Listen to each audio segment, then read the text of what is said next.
In the midst of much confusion, we decided to unify. We won't let the vision die. We know there is a greater purpose. One aim, one destiny, and we'll all stay aligned to us, preferred by y'all. Man, keep his hand in the hand of y'all, with woman by his side. Our children will follow, and together in unity we'll shine and glorify y'all. Together forever we'll glorify y'all. In unity together we glorify y'all. In truth and in unity. One love, one destiny, one great family. In truth and in unity. One love, one destiny, one great family.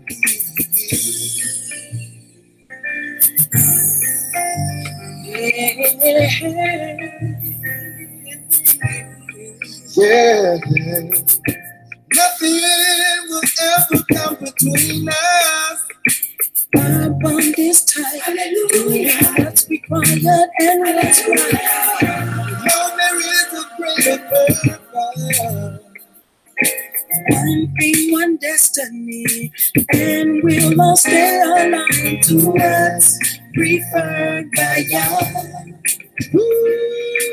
Man, keep his hand in the hand of y'all, with woman by his side. Our children will follow. Together in unity we'll shine and glorify y'all. Together forever we'll glorify y'all. In unity together we'll glorify y'all. In truth and in unity. One love, one destiny, one great family. In truth and in unity. One love, one destiny, one great family.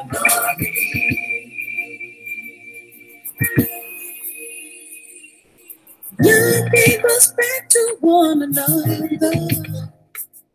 He opened up our eyes and he gave us the gifts of the God. We know there is a greater purpose. One aim, one destiny, and we'll all stay alive to us. Preferred by God. Man, keep your hands in the hands of God, with woman by your side. Our children will follow. Together in unity we'll shine and glorify y'all. Together forever.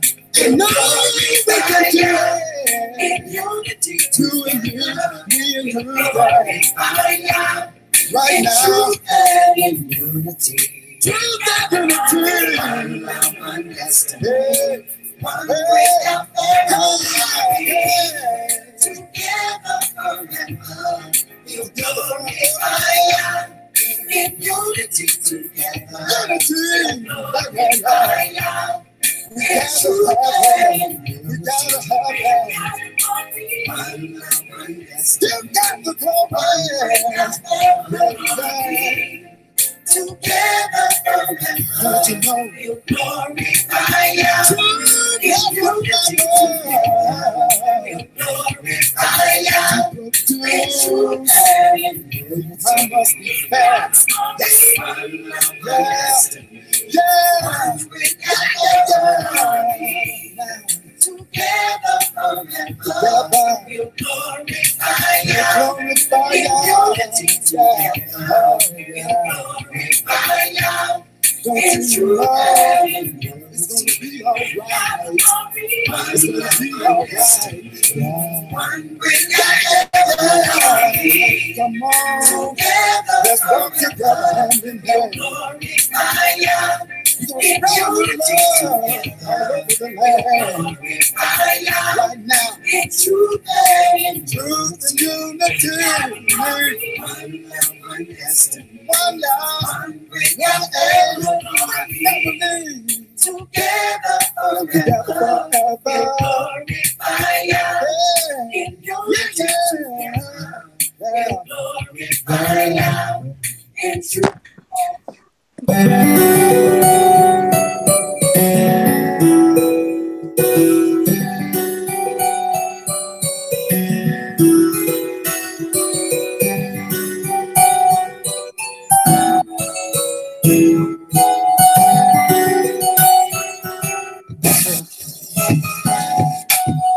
Every day's a new gift from Elohim. Hey, Arturo. He shall redeem. Arturo. The test and trials, they come and strengthen me. Great is He in me. Great is He in me. Every day's a new gift from Elohim. If I endure, He shall redeem. The test and trials, they come and strengthen me. Great is He in me. Great is He in me. When I wake in the morning, I'm glad to see that your love for me still remains. Oh, how I long for the salvation, yeah, and your love is my delight. On my knees I pray, Yah keep me in your way, and I will not be moved. In your love stay, your peace, your joy, your word I search for more. I need your strength to guide me through. For I know every day's a new gift from Elohim. If I endure, He shall redeem. The test and trials, they come and strengthen me. Great is He in me. Great is He in me. Every day's a new gift from Elohim. If I endure, He shall redeem. The test and trials, they come and strengthen me. Great is He in me. Great is He in me. There's no other beside you, great Elohim, and the joy you give is my strength. Now I can walk higher, with your love I'm stronger, as I walk by faith. Gave us your Son as grace, daily we seek your face. By you our steps are ordered. Keep me, guide me, search for you completely. And all of this I am for you, Father. Yeah.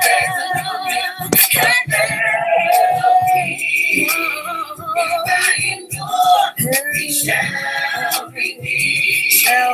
The test and trials, they come and strengthen me.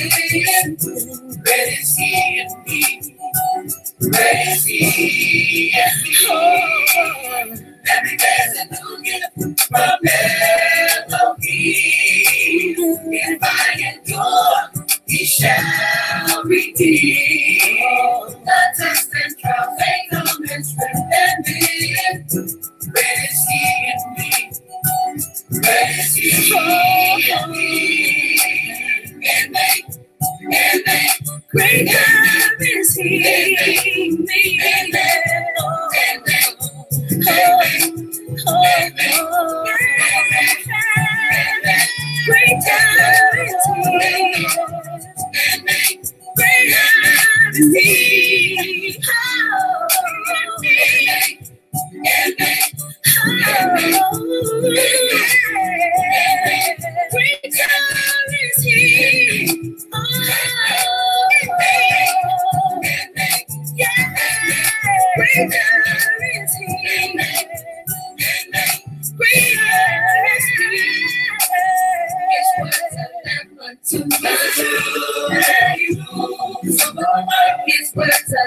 unto my soul.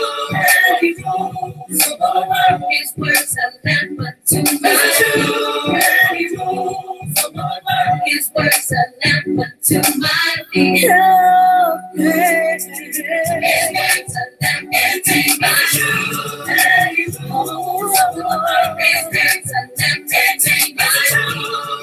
Yes. His words a lamp unto my soul. His words a lamp unto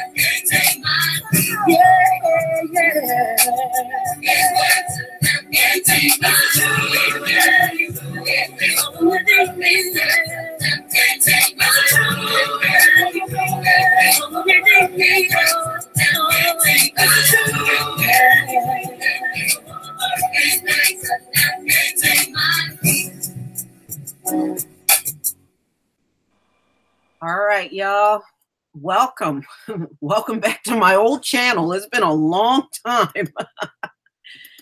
All right, those of you that are entering the room or you've been in here for the last few minutes, you should be a moderator. I made everybody a moderator.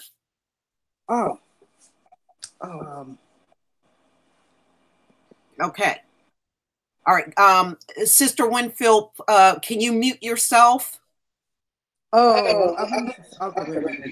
Give me to mute myself at the bottom. Give me a second. Yeah, if you can't, then I can.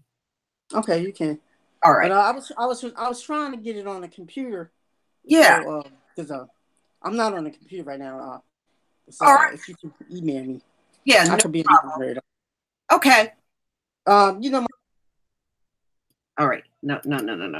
Okay, hold on.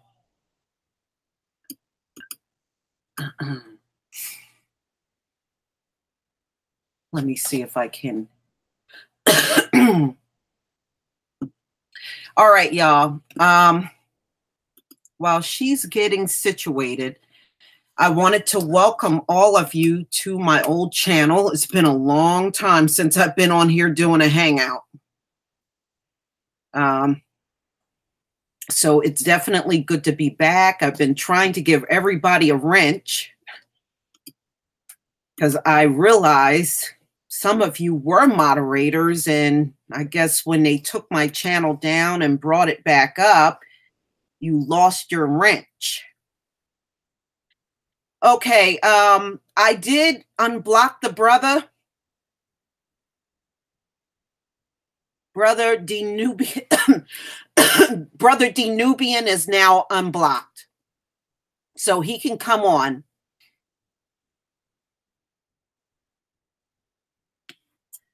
All right, I have a couple of things that we're going to talk about. We'll probably be on here for about 2 hours. So shalom to everybody that's coming into the room. Absolutely. Shalom to everybody. It's good to see you all.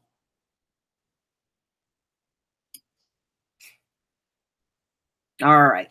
There are so many things going on, and we're just going to talk about some of the latest things that are happening. Oh, thank you. Thank you. Yeah, I hit 19,000, and a lot of my old people came back. People were finding me again, so it was good. Plus, in addition to that, new people. I had some people subscribe to my other channel, but since this channel was down, you know, they never subscribed to this one. So that accounts for the number jumping up so quickly. All right, anybody interested in being on the panel?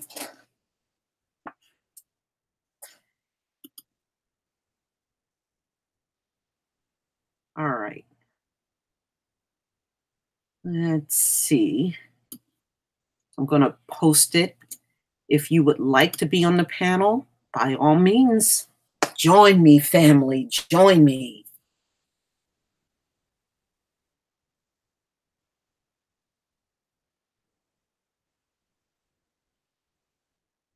All right. I have several topics that we're going to talk about, videos that we will be watching. So I'm going to go ahead and share my screen. Anybody that wants to join the panel, by all means.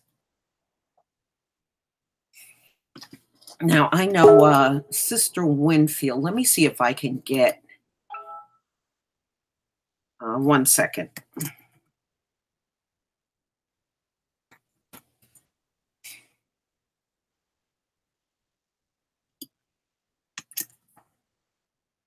Here we go. See if I can email her.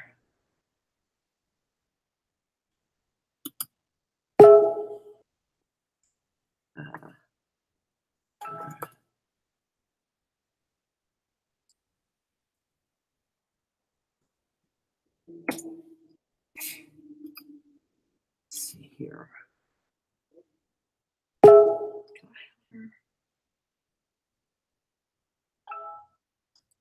Let me just check one more place. Oh, here. I have a problem.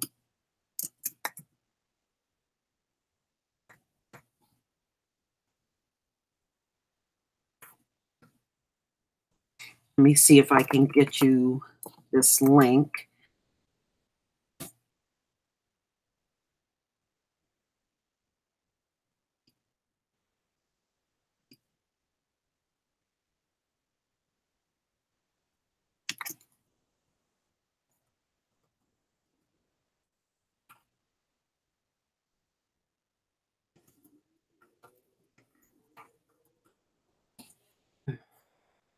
All right, hopefully she'll be able to use the link that I sent her. Let me go ahead and, because I want to share my screen with y'all. Let's see here.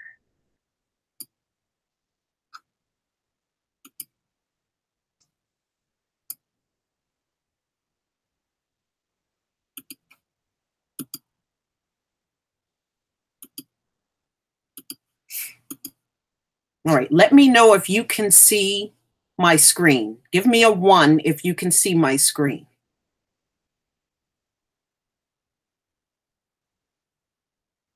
Can everybody see my screen? Lisa. Yes. I keep, because I'm on 2 computers. I keep seeing Maxine's screen is up, and you're just down in the panel. Oh, but yeah. Okay. Let me look at this. Yeah, I see her. You know, I think she's in here twice. Oh, she is? Yeah, because she's right here, sister. Now I see me. Okay, now that's my screen. Yeah, I am. Let me refresh mine and see what happens. Okay. Okay, now I see you got all those windows right now. Yeah. Now her, I don't know what to. I gave her the link because she said she was going to switch over to her computer. Maybe you think you got an ejector and. Yeah, that's what I'll do. Hopefully she'll come back in. Mm-hmm. I did send her the link. Well, if she didn't, she can let me know in the chat if she got it or not. All right. Can everybody see my screen? Okay. So right now, what I see on the screen is just, yeah. Okay, you got it. Good. Okay, good. I'm gonna put myself on mute. Okay.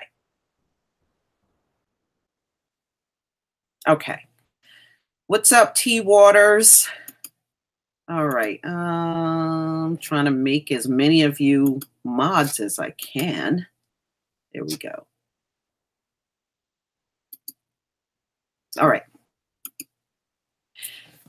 Now, let's see if we can get to this first story. This is a story that True Royal Family sent me, and I actually saw this when it came out because I do get mail from Atlanta Black Star. And this was really interesting.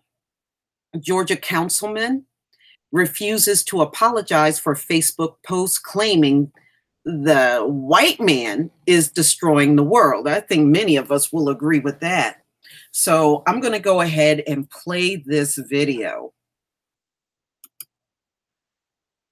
Got to think fast, because you know I'm really smarter than you are. Bringing America to order and serving up justice. Beauty fades, dumb is forever. Judge Judy. Weekdays at 4 and 4:30 on Fox 5. Political fireworks at a city council meeting, with one person even calling for the mayor pro tem's resignation. The furor is over a Facebook post that some have deemed racist. The message was posted by Carrollton council member and mayor pro tem Gerald Byrd. Well, Fox 5's George Franco was in that meeting and joins us live with Byrd's response to all the criticism. George? Well, Russ and Sine, Mayor Pro Tem Gerald Byrd told me this isn't about him. He says that he hopes his controversial Facebook post will lead to some kind of public forum on the ills of society, especially the black community here in Carrollton, which was just fine with a lot of folks. They just don't like the way he went about it.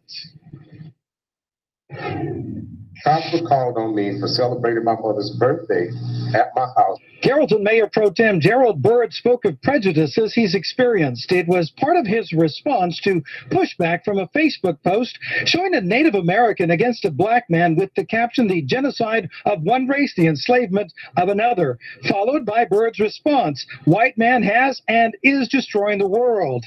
It's a statement which many people in Carrollton have been talking about and saw as racist, including Barry Harwell. I do think that racism will never really end as long as we're entitled to offer up our personal opinions. I'm quoting you, "White man has and is destroying the world." Is that a racist comment? I don't think that's a racist comment at all. You know, when I think about my position here at City Hall, every day it seems I'm dealing with some sort of issue of racial discrimination or racial prejudice. Byrd operates a nonprofit, the downtown-based Institute of Imagination, which a Carrollton businessman is asking others to boycott with him. He's making disparaging remarks regarding an entire race. Such racism in our community is quite frankly disgusting. Byrd's Facebook post has many in Carrollton talking, but he asked us not to show the post, which has led to at least one call for his resignation. Asking you to resign, Mr. Byrd, will be futile, but I ask you to consider it. Does anybody here deserve an apology? Well, you know, it's not about me per se. It's more about disenfranchised people, the poor, and their struggles every single day. As far as the call for the resignation, Mr. Byrd says that he respects the man who made that call, but he says he frankly wasn't a person who put him into office. He says the voters are the important part of that story, and we'll continue this story with that part later on Fox 5 News Edge at 11. But for now in Carrollton tonight, I'm George Franco, Fox 5 News. All right, thanks so much, George. All right. I don't know too many people that would disagree with them. Okay. You know, they have done a lot of heinous things and they have this expectation not to be hated. And I just find that to be pretty ludicrous. I mean, how much hatred are you know, it's almost like they are content with hating us. But when we reciprocate that disdain for them, then it turns into, well, why do you hate white people? Are you for real asking that question? I'm serious. Are you fucking for real asking that? After all these centuries of one heinous act after another, you have, you know what? I think they pose that question because they really, truly cannot justify all of the centuries of hatred that they have hurled towards us. And they know they can't justify it. So it's a way of trying to deflect and turn everything back on us, but it is a straight up fail. Mm-hmm. That's what I'm saying. Hey, Gap Talk Media, hold on. I got to give you a wrench. There we go. You know, but I want to hear from some of you on the panel. Well, I hear some feedback. Okay. Mm-hmm. All right. Hold on. Let's see here.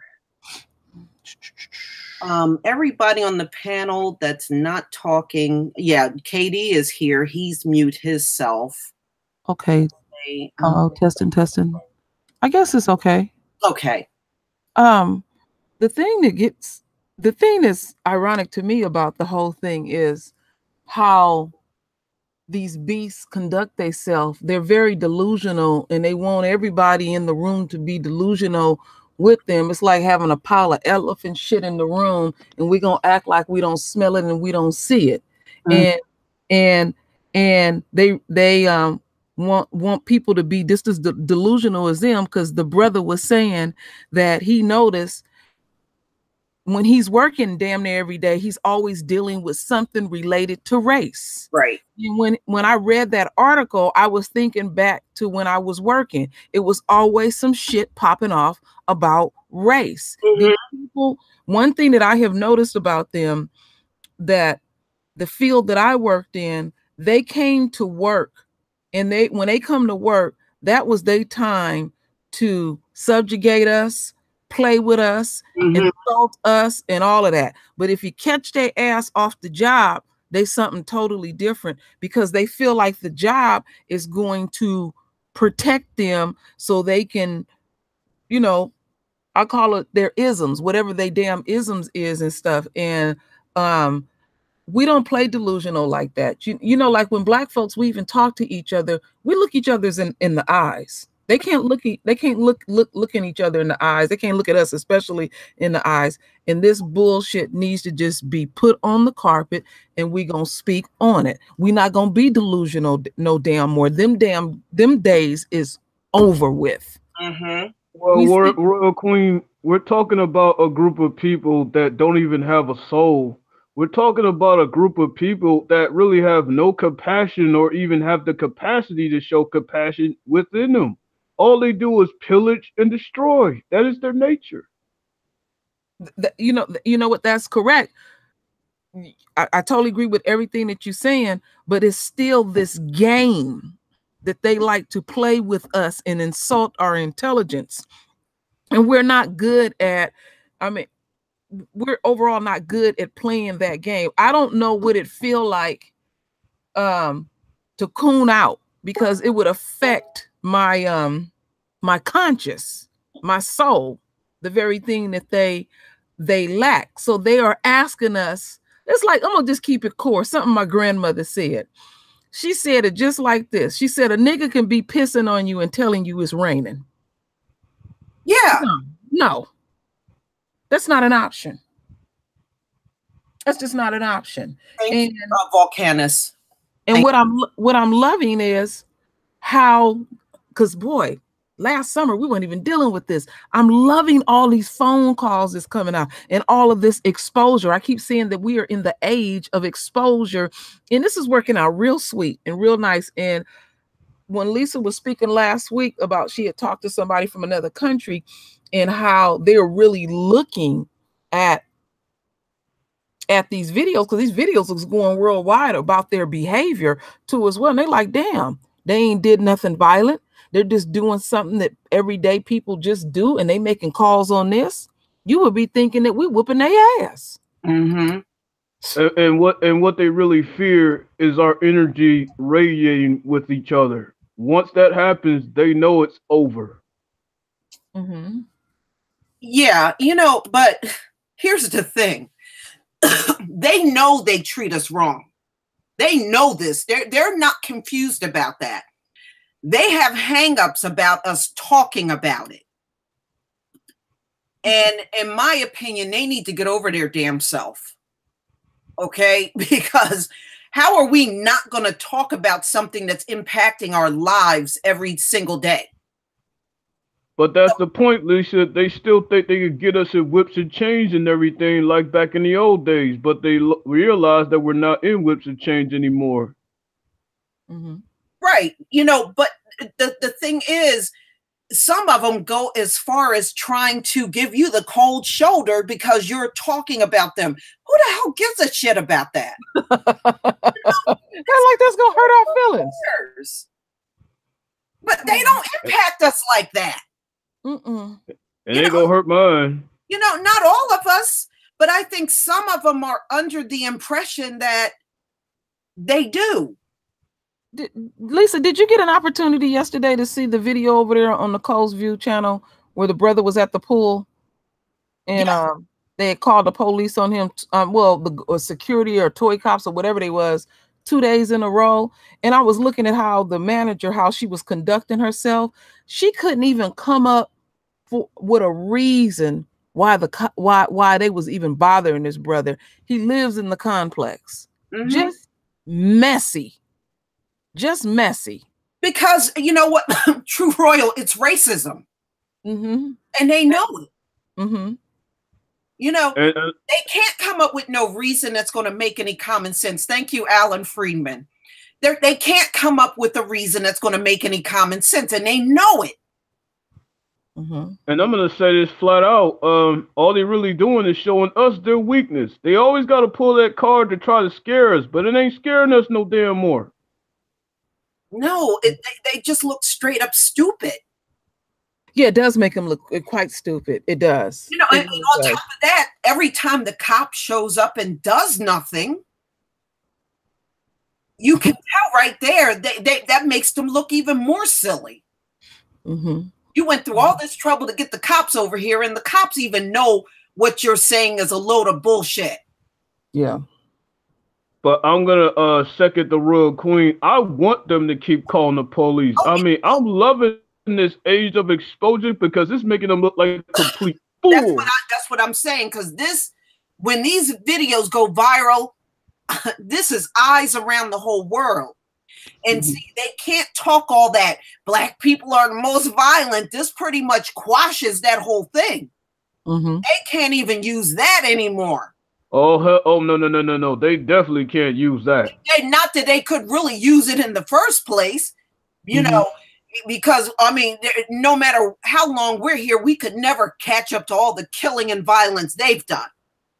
What is it? They had no leg to stand on to be saying that to black folks in the first place. No, these people don't know what peace is. We added 4 of them.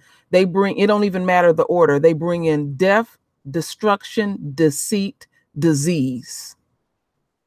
Yes. And to add to that point, they're so stupid they took away their own talking point. Yeah. Yeah. They don't know what to do on this one. They don't know. They can't. You know what? One thing that I can say, they really good about staying on code, but this one they can't stay on code because you were the only one that brought it up. Their racism means so much to them that they are willing to die. I was telling my husband this last night. I said that term that they use, hell has no fury like a woman scorned. And what I think of is a big old pit and fire is just shooting up damn near 10 feet high. And you are so pissed off and you are so racist and you want to get that person across that pit that you are willing to burn yourself to a crisp to try to just lash out. That's how important it is to you. That's deep. That is really deep. Yeah. And see, every time these stories come out now, you're even seeing some white people say, yeah, please stop making these phone calls. Yeah. But we know their nature. Thank you, Deja, African goddess. Thank you, darling. We know their nature and we know they're not going to stop this shit. We already know this. But it's up to us to keep exposing it because the more we expose it, when they do go to complain about black people, this whole thing is going to be imprinted on everybody's mind. But y'all called the cops on black people for no reason. You know, it's going to be thrown back in their face. Yeah. And what's making it so ironic is that they have everything in their damn favor and they're doing this. This just goes to show me how weak they are. Yeah. They don't know how to relax and satisfy. Some of these folks are billionaires and they still looking for some mischief. Let me have a few $1 billion. I be hanging out with my folks. Y'all would not see me on social media. I would have some farms, building some houses, and taking care of my folks. But they menacing in that way, very menacing. And that was something that my dear father taught me very, very well about the uncore nature. I'm always studying the nature of these people. And I was thinking of something. This neighborhood that I live in, I've been here 9 years now. And I live up in some hills. And it just happened that when we moved here, there's some old gay couple, white women that live down the street. And she didn't like anybody to park the car near her house. So she was always running out there threatening people. So she threatened my husband. Oh, hell no. You got to be crazy to threaten my husband. Hell no. She threatened the Santana himself? Oh, hell no. So what I did was I called the police on her ass. So when the officer came, it was a young white guy, and he was fair and square, and he had to park on the other end of the street. So he said, I want you to walk with me, and I want to find out what's going on. And it was dark. So me and him walked. My husband kind of stayed behind. And when he went up to her door, I didn't come up to the porch. And he told that white woman, he said, if there is a scratch on this man's car, I'm going to arrest your ass. You should have seen her eyes was big as teacups. So you got to give them their own medicine. So what my husband did, he left the truck down there for about 3 weeks deliberately. Just left it down there. I loved it. That was so sweet. That was so sweet. You should have seen the look in her eyes. You call the police on me? Yeah, we can do that too. We can do that too. Yeah, right. I mean, these people have lost their whole goddamn mind. But like I said, you know, their goal was to make us look bad. It ain't working. It ain't working. And if you notice, it's like every single video that comes out, because they damn near come out daily now. I know, isn't it ridiculous? And every time it comes out, the last one was more ridiculous than this one. You know what I mean? Each one gets more sillier as we go along. I know. I wanted to go to the straight extreme so that everybody can see it. Oh yeah. Yeah. Yeah, I'm glad it's happening. Oh yeah, I'm loving it. Like I said, and I'm going to keep doing my videos, and I'm pointing out 2 things. There is no crime, there is no violence. And these folks have ran around their entire lives talking about blacks are violent. Where's the violence? Only one I see that's causing everything is them. I don't see nobody else agitating a problem, instigating, but them. And that's all we're seeing on the video. And you notice, like, the situation at the swimming pool that was on Nicole's channel, this damn manager gonna say, well, I can just tell you to leave without any explanation. And they're always talking about these rules and regulations, but they don't honor that shit. They don't honor that. That lets you know how they really be watching us and really be policing our moves. And always have. And we need and we need to learn from this, and we need to be watching their ass even closer. Yes. Yeah. And we got to tell our kids what to do. You know, and if they call the cops on you, you call the cops on them. Even if you're a child, have your kids do it too. And you fear for your life.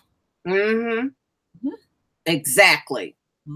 You know, so 2 can play that stuff, because you know what? If you gonna call the cops on me, we gonna get this shit on record. Okay? So I can go down there to civil court on your ass. I have done it. I have done it more than once. All right. Now, this California prosecutor on a racist rant through his chat. And you know what? His comments are not only racist, but they're violent. Oh, yeah, I heard about him. And this is just crazy. Guru was the first one that brought the story out. So I'm going to play his video. And each one of these stories and videos that I'm going to show you, I'm going to leave the link to it at the end of the live stream in the description box. So just in case anybody wants to watch it again. But let me go ahead and start this video. Greetings and welcome to another edition of Black Talk Radio, where Black media matters and Black life certainly matters. Today is Tuesday, July 10th, 2018. Well, family, this video is of a California prosecutor who is now suspended after a vile and vicious attack on Maxine Waters. No, this can't be true, but let's take a look at what the story is about. Well, family, San Bernardino County prosecutor has been placed on leave after posting vicious attacks on social media about Rep. Maxine Waters, the Democrat of California, former First Lady Michelle Obama, Mexican immigrants, and others. Basically, this creep went on a racist rampage and he had to pay for it. So he's on administrative leave right now, at least. But anyways, his name is Michael Sellium. This creature, the lead gang prosecutor for the county district attorney's office, is being investigated over the offensive Facebook and Instagram comments, authorities said Monday. Staff complaints prompted the investigation, District Attorney Michael Ramos said.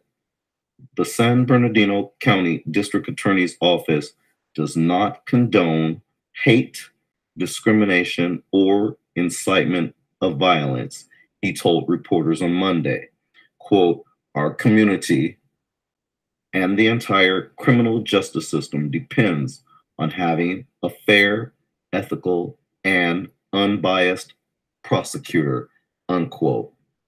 Well, before I continue, let me just state for the record that any cases that have been prosecuted under this racist seriously should be looked at. In the past, however many years he's been prosecuting, especially Black people. It is racist like this that we have to always be concerned with when we're dealing with the so-called justice system, is people that are unscrupulous and who don't deserve to wear a badge or working in a criminal justice system at all. It is because of people like this. So again, instead of just moving on and continuing on business as usual, maybe you guys need to take a step back, pause, and look at the cases that this man has prosecuted. And then maybe you might find some light at the end of the tunnel as far as why you have so many Black men, especially, caged up across America. You know, the modern day slave system, but that's another story. Let's continue. Well, what do you know? Michael Sellium's Facebook and Instagram accounts have been deleted. Of course, they always do that. But a former member of his office captured screen grabs of several posts, which were passed on to law enforcement officials and the San Bernardino Sun, which first reported on them. The post about Waters reads, quote, being a loudmouth cunt in the ghetto, you would think someone would have shot this bitch by now, unquote. Do you hear what this man, this creature right here, has said about a political figure? First of all, he called her a cunt, and then he claims that by now someone would have shot this bitch. This is what this creature has said and why he's been suspended. Again, he is a San Bernardino County gang prosecutor, but people should, at this point, be looking at the cases that this creature has prosecuted, because these are serious charges and have no place in a so-called judicial system. But anyways, it continues. The message appeared after Waters called on protesters last month to confront members of the Trump administration in public peacefully over the president's harsh immigration policy. Her comments triggered a debate about civility in politics. Well, let's just state something for the record here. Black people are not going along with Maxine's immigration policy support. Black people would be smarter to not get in the immigration fight at all. Why we have Black politicians like Maxine Waters, anyways, caping for other people, of all things, is beyond me. If you care about Black people, then you will not participate in the immigration fight whatsoever. It is not your fight. They don't fight for you. Why would you fight for them? It doesn't make sense. It doesn't add up, except when you get into coonery.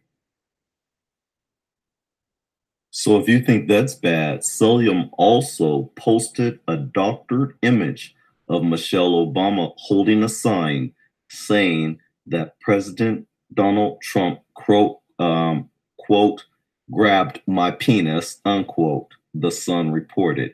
In other words, he's trying to say that Michelle Obama is a man and that Michelle Obama was holding this sign of Donald Trump saying that President Donald Trump, quote, grabbed my penis. This man, you know, one thing that I recognize about especially white trolls, but white males have this problem in particular where they like to sexualize Black people, but especially Black men. If you're a Black male and you are on a video game or in some type of social media atmosphere where you are dealing with other people, you will find this happening so much where they get into sexualizing Black men one way or another. And I quickly remind them how sick and demented they are and just how they're trying to pass their perversion and pervertedness onto us and how we're not falling for it. It's a trip because every time when they talk about Black men being gay or whatever, I quickly remind them that AIDS was first introduced to the world as a, quote, gay white male disease. I'll repeat that. AIDS, HIV, was first reported as a gay white male disease. Do you know that these white trolls are trying to say now that no, Africans, we started that? Yeah, that's what they're trying to say. They try to say things like that because, well, they're delusional, and two, they like to deflect and then project their sickness onto us. But anyways, I'm sorry, I kind of got off the gist of things. But anyways, when someone else complained about a police shooting, the reply from Celium's account was, quote, go fuck yourself, you liberal shitbag, unquote. So basically, this man right here is really a bad person. And again, why I feel like the authorities should be looking at the cases that this creature has prosecuted in his past. That needs to be looked at seriously. But let's continue. And then we have one comment from Celium's account said he was, quote, all for white males immigrating here legally and starting a business, unquote. But as for Mexican immigrants, he wrote in another post, quote, Mexican word of the day, hide, unquote, according to the Sun. So this man is, again, extroverted racist. And family, here is a snapshot of something that he wrote. And I'm just going to leave it on this picture while I go and cover the last part of this story. But basically, the posts are, quote, clearly outside the boundaries of civil service norms, unquote. Ziggy Hernandez, president of a chapter of the Santa Ana League of United Latin American Citizens, told the newspaper, quote, law enforcement personnel and officers of the court system should not incite violence, unquote. Ramos said that the investigation could result in Celium's termination. Quote, this is a very serious matter, he wrote, unquote. Ramos said he was particularly concerned about Sullium's attitude about the police shooting and about possible challenges to Sullium's prosecutions now that his biases have been exposed. Well, exactly, and that's what I've been talking about a little while ago, saying that his cases that he has prosecuted should be seriously looked at. And yes, this article is mentioning that towards the end here. And I'm glad to see that. Basically, an assistant district attorney has been assigned to review Sullium's cases, Ramos said at the press conference. So there you have it, family. He is being investigated. His cases are being looked into, and hopefully justice will be served. But again, in this environment we've been living in, justice is the direct opposite. It's when you do bad that they consider you good, and when you do good, they consider you bad. That's how the white supremacists and the global white terrorists operate. We're going to end there. This is Guru at Black Talk Radio, where Black media matters. Tune in to my next video. We'll see you then. Peace out.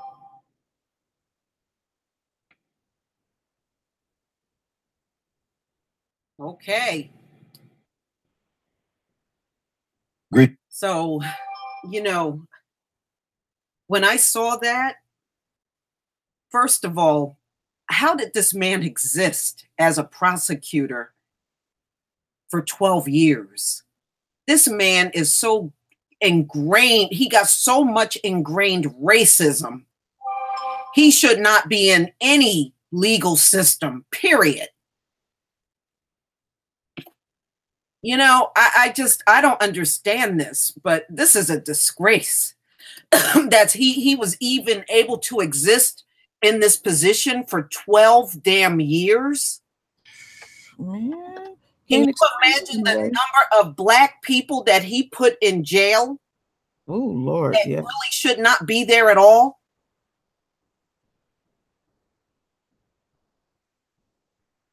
I mean, this is crazy. But yeah, go ahead, please speak your mind. I was in here reading, because we in here joking, we being bad too. I'm gonna just keep it core. You know, these white guys like this, they worry about the big Black penis. It really disturbs them. That's what they putting in the comment box and stuff. They worry about that stuff. I remember my father said this. He said that the white men, he said, let me tell you how a trip they are. He said, he'll worry about the 2 pennies in a Black man's pocket in the size of his penis. That'll bother him all day. And I was like, what? What? And he said the brother got 2 pennies in his pocket and he's trying to figure out how he gonna, survive another day. And they're envious of a Black man just literally existing. And we're seeing all of this. All worried about what we got. Queen, let me tell you about an incident that I had on a job. My car had broke down. And this was back when my mom and my father were alive. And my mother and father at that time had a Lincoln Town car. And it was fairly new. So my dad said, look, your car's in the shop, just take our car for today. He said, when you get off from work, we'll just go up and get your car. It should be repaired by then. So I said, okay. Do you know, when I pulled into that lot with my parents' Lincoln, do you know that was the chatter in the office all day? What? Well, you must be making good money with that car. I was like, first of all, that's my parents' car. And I said, number 2, why do you care? But they seriously care about what we have, y'all. They seriously worry about what we have, what we drive, where we live, because they're always afraid you may be having something one up on them. And they can't stand that. It makes them feel inadequate. Yeah. But all day long, whose Lincoln is that in the? I was like, you know what? Y'all full of shit. But yeah, they were so concerned about the Lincoln that they didn't recognize in the parking lot. And I only had it for one day. One day, that was it. Oh my God. Oh, but we're so damn inferior, huh? We're so inferior that they're overlooking all of our moves. But we're so damn inferior, right, Lisa? Yeah. Well, see, that's why I always tell my brothers and sisters, it ain't what they say. Watch their actions. Their actions will give it away every single time. They worry and obsess over us way too much for us, any of us, to be sitting around and believing that we're inferior. Mm-hmm. You would never be concerned about something inferior. That's just like if I go outside right now to my car and there's a moth out there, even if that moth gets in my car, that moth is inferior. It can't drive away in my car, right? So I'm not going to be worried about what the moth is going to do, but I'm going to try to get it out of my car. They worry about us way too much. And that's why even they don't believe we're inferior. But they feel like they have to say this to us because in their minds, they are breaking our spirits, which they're not doing. Mm-hmm. But in their minds, they believe they are. So you know what I'm thinking when you said that. Mm-hmm. I had said on my channel, I had another vision that the enemy from here on out will have sleepless nights and horrible nightmares. Mm-hmm. And you know what, Queen? Not only do they worry about us so much, that's Loretta. Hold on, I gotta let Loretta in here. Loretta, you got bad timing. Come on, girl. Come on. All right. How's everybody doing? Oh, great. How are you? Hey, Nicole. How you doing? Just leaving now. Glad you made it. Peace, family. Thank you. But Lions, Queen, it's worrying, obsessing over everything we do, and mixed in that is jealousy. And that's another thing I've noticed all throughout my life. They are extremely jealous of us. I can't believe all their weaknesses out in the open, and all I have to do is pounce. I can't wait. Mm-hmm. Mm-hmm. Mm-hmm. Mm-hmm. Yeah, that's what the phone calls are about. They want to get back at us, even if it means something petty. Yeah, and you know what? The other thing is, I was thinking about this. All these damn phone calls. There was a time we were living in a gated community, mm-hmm. and they were trying. These white folks could not. They were trying to figure out how we paid our bills. All we did was you get up in the morning, you get in your vehicle and go to work. So my oldest daughter, what she would do every summer, she would foster cats.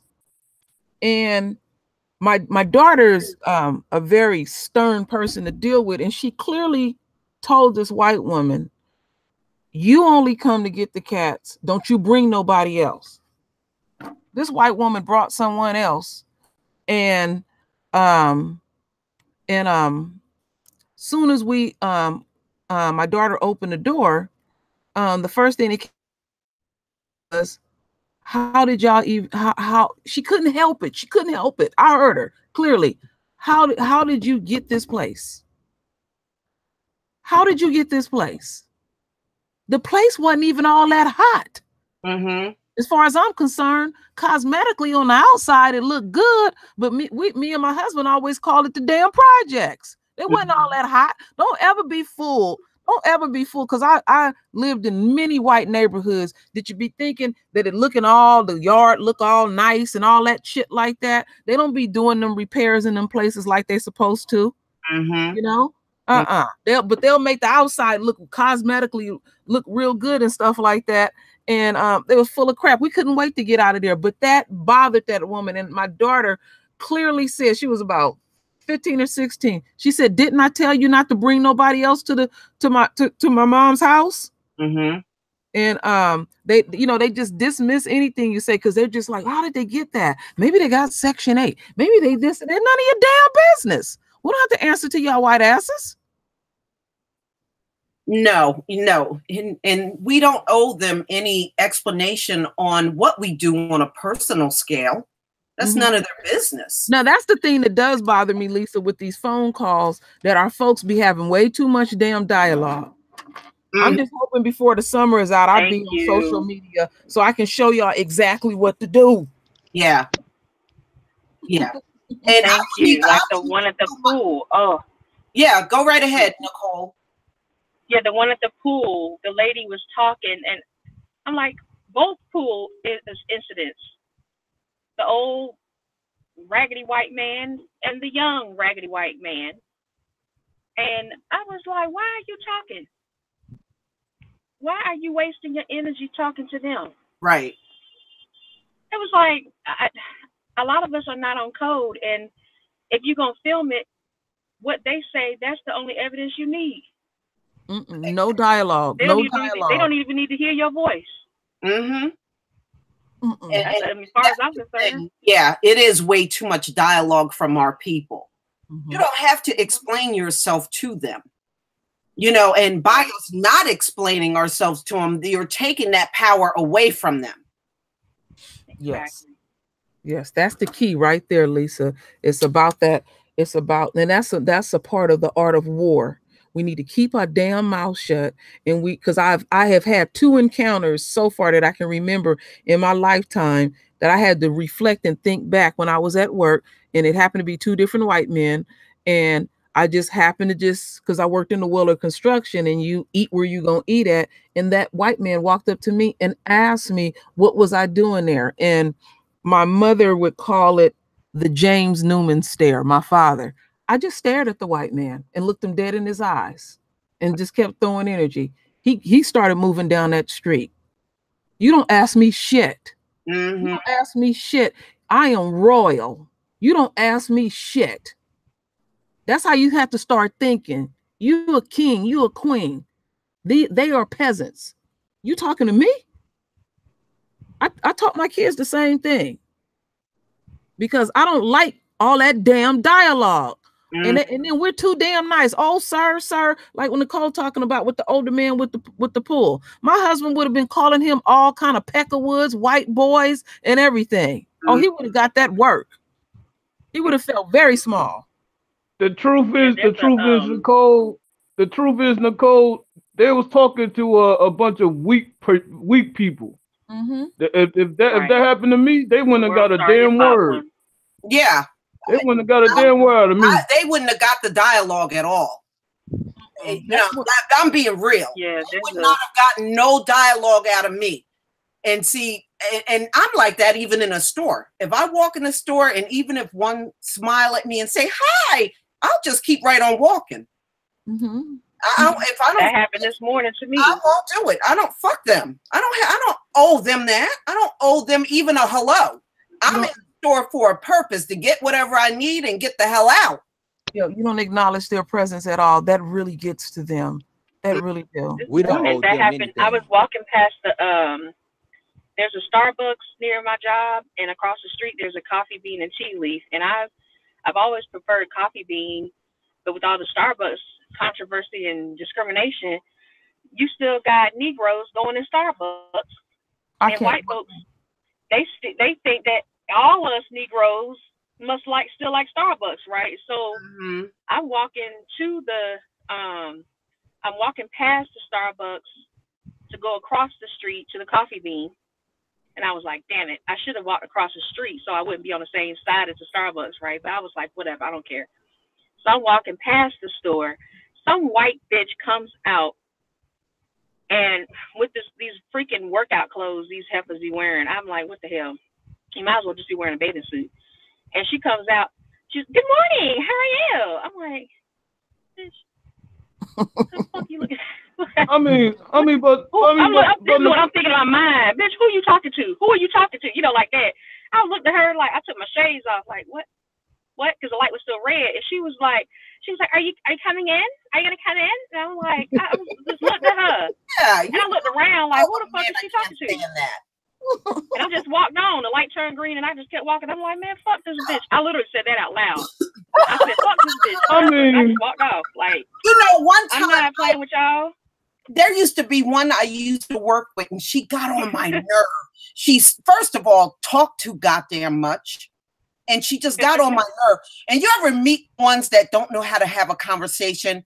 They think if they overpower the whole conversation and don't let anybody else talk, they think that's a conversation.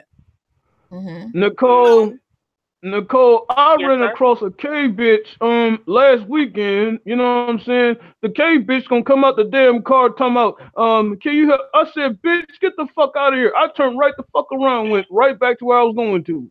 I'm like, bitch, I ain't helping you with all my damn brothers and sisters out on the fucking street. You think I'm gonna help your K bitch ass? Fuck out of here. Right.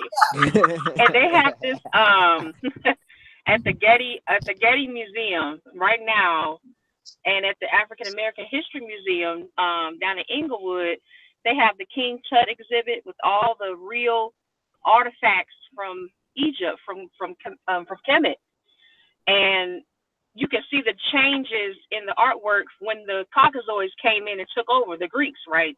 Mm-hmm. Yeah, and they had all the real, like, everything. It was like, you know, huge pieces. I mean, they had a sarcophagus there. And these white people are like basically waiting for any of the black people to say something so they can come back with their fake ass knowledge about Egypt. I'm like, you know, Jason, my boyfriend's with me, and he's like, these motherfuckers can't even wear sunscreen, right? I said, Lisa! But you know, I screamed it out in the middle of the exhibit, Lisa Cabrera. I was like, Lisa, banana boat. They looked at me crazy. They were all red and burned up. I was laughing my ass off. Oh my God. You know what? Hilarious. What I was going to say is there used to be one that ran her mouth so much on the job. And what they did was they put up the schedule for who cleans the coffee machine, right? Now, back then, I wasn't drinking coffee. When 10 years ago, I did not drink coffee. I drink it a little bit now, but I didn't drink it at all. And I was like, okay, well, why do you have me on the schedule? Oh, well, we rotate. I said, I don't even drink coffee. I'm not going in there to clean no fucking coffee machine. I don't drink coffee. And she looked at me and said, oh, I didn't think you would mind. I said, well, now you know I do mind, and get my goddamn name off of that schedule. She looked like she saw a ghost. And I tell you what, he took my name off of that schedule. That's how you have to deal with them. You got to be very firm with them. Very firm. Oh, yeah, they respect you then. Don't him and haul. When they almost cuss them out, that's when they respect you. You know what I was thinking of when my oldest daughter was in college. She worked. They had a gym at the college, and all she had to do was just check in people. That is it. And she was working with one of these white girls that asked 1,000 questions. Like I said, my oldest daughter was never a very talkative person, and she's the easiest person to deal with, but she's very studious and she's just all about her work. So it was perfect for her because you just check people in, and she would just sit there in the corner and just study because it's a work study program. And she got called. The supervisor wanted to talk to her. And the reason why the supervisor wanted to talk to her, because the white girl had reported that my daughter don't talk. And my daughter, I got that too. Oh, you're anti-sociable. I don't give a damn. As far as I'm concerned, then that's a good thing. I mean, notice I ain't talking to your ass. That's good. If you're sitting up there running your mouth, because I can't stand when people are not professional, then they would have something to say about that. And I had, I've trained my children well because they want to ask questions. They start with the hair and they want to know this, they want to know that. Then they want to figure out how you're paying to go to school and all this and that. And my daughter, Natalie, don't talk at all. And she did say to her boss on the job, she said to him real clear, she said, didn't you, when you trained me, that you said, don't be chattery up at the front desk. It's not professional. She threw it back in his face. But see, these Beckys is always whining about shit. Oh yeah. Yeah. They like to be coddled. And they think that, one of us are going to accommodate them on that. And they don't realize many of us are not interested in that shit. We are so over them, it ain't even way funny. past that. No, ain't nobody nobody's interested. Hey, Lion Den. Hello, Lisa. How are you? Hey, what do you think about all this craziness with that prosecutor in California? You know what? I did a video of that the other day, and he's basically he just wants some attention. And obviously, when you disrespect the Congresswoman Auntie Maxine, and if it's a regular person, you can get in serious trouble for that. You're real serious trouble for that. But since he's a prosecutor, he's acting like he's Mr. Untouchable. But it goes to show, ladies and gentlemen, that the guy like that is always going to be, like itching away on folks. It's like they always want to itch away for trouble, and they're not going to get it for us. But they want to itch in trouble for folks. But guess what? Black people in this country will not fall for it. We're not going to accept it, and they know that. So they try to itch their way, try to get them to say something, and people are not going to fall for that. How did this knucklehead even get caught with, exposing itself like that? Well, it's true, Royal family. It's like this. It's like catching a fish. When you go to a like a lake, and when you try to catch a fish, and you try so hard to bring the fish up, but it's still they want to fight their way without getting caught. This is the guy. This guy right here. This is what he's trying to do. He don't want to see himself to be exposed, but unfortunately, that's what he's doing. He's exposing himself.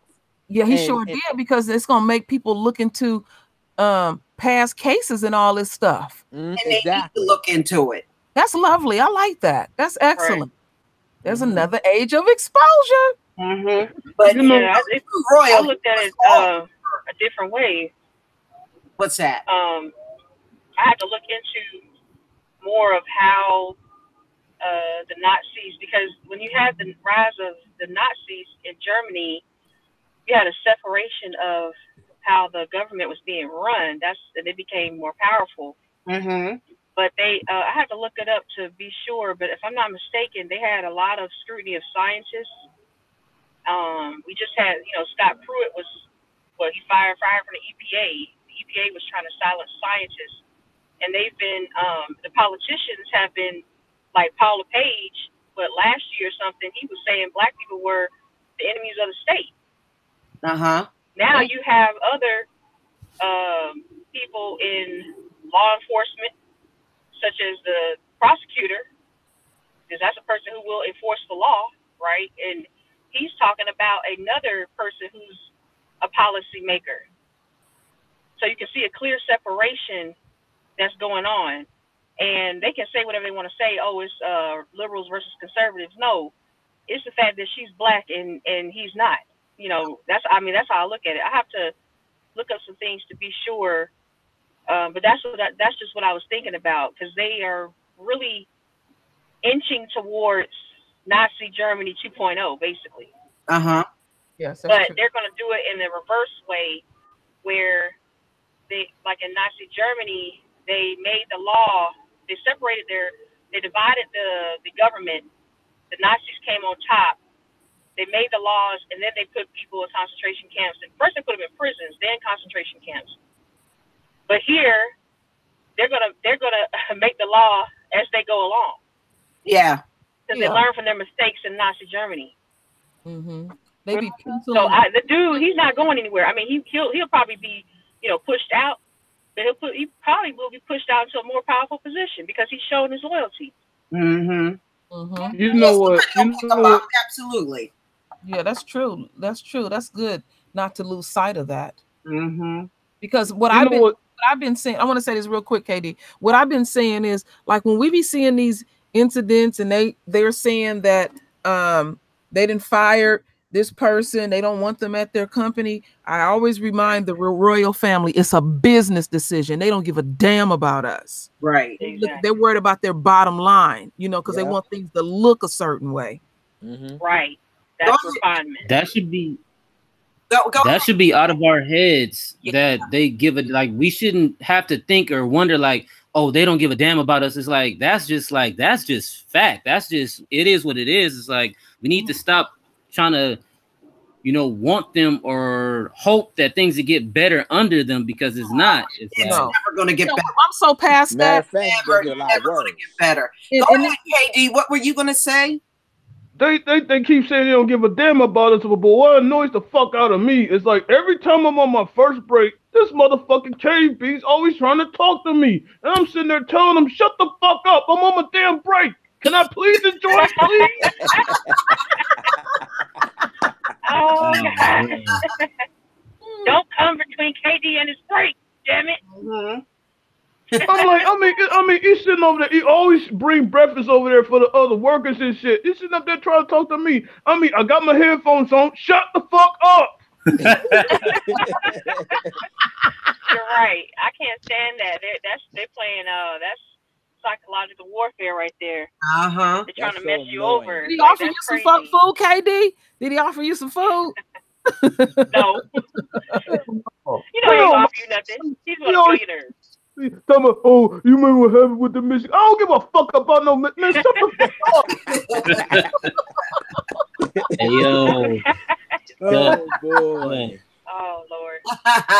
All right, we're going to go on to this next one. This is the True Royal Families video on the black farmers. Oh yeah. All right, so I'm going to, because it's kind of long, I'm going to play part of it.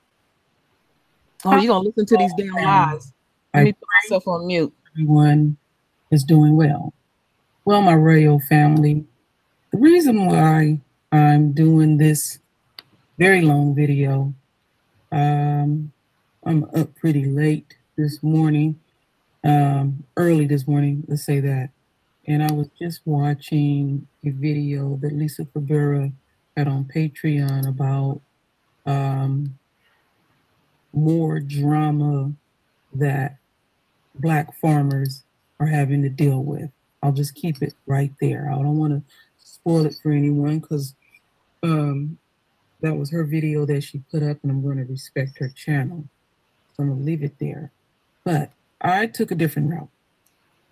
I have been keeping up with this off and on for years, way before I even got on social media, how the Black farmers had many years ago had filed a lawsuit about all the discrimination that they dealt with, and a lot of Black farmers lost their farms. And a lot of people don't know that I think it's maybe about 2 to 3% of Black farmers in the United States. I mean, that's like one grain of sand, basically. You don't even know that they're there.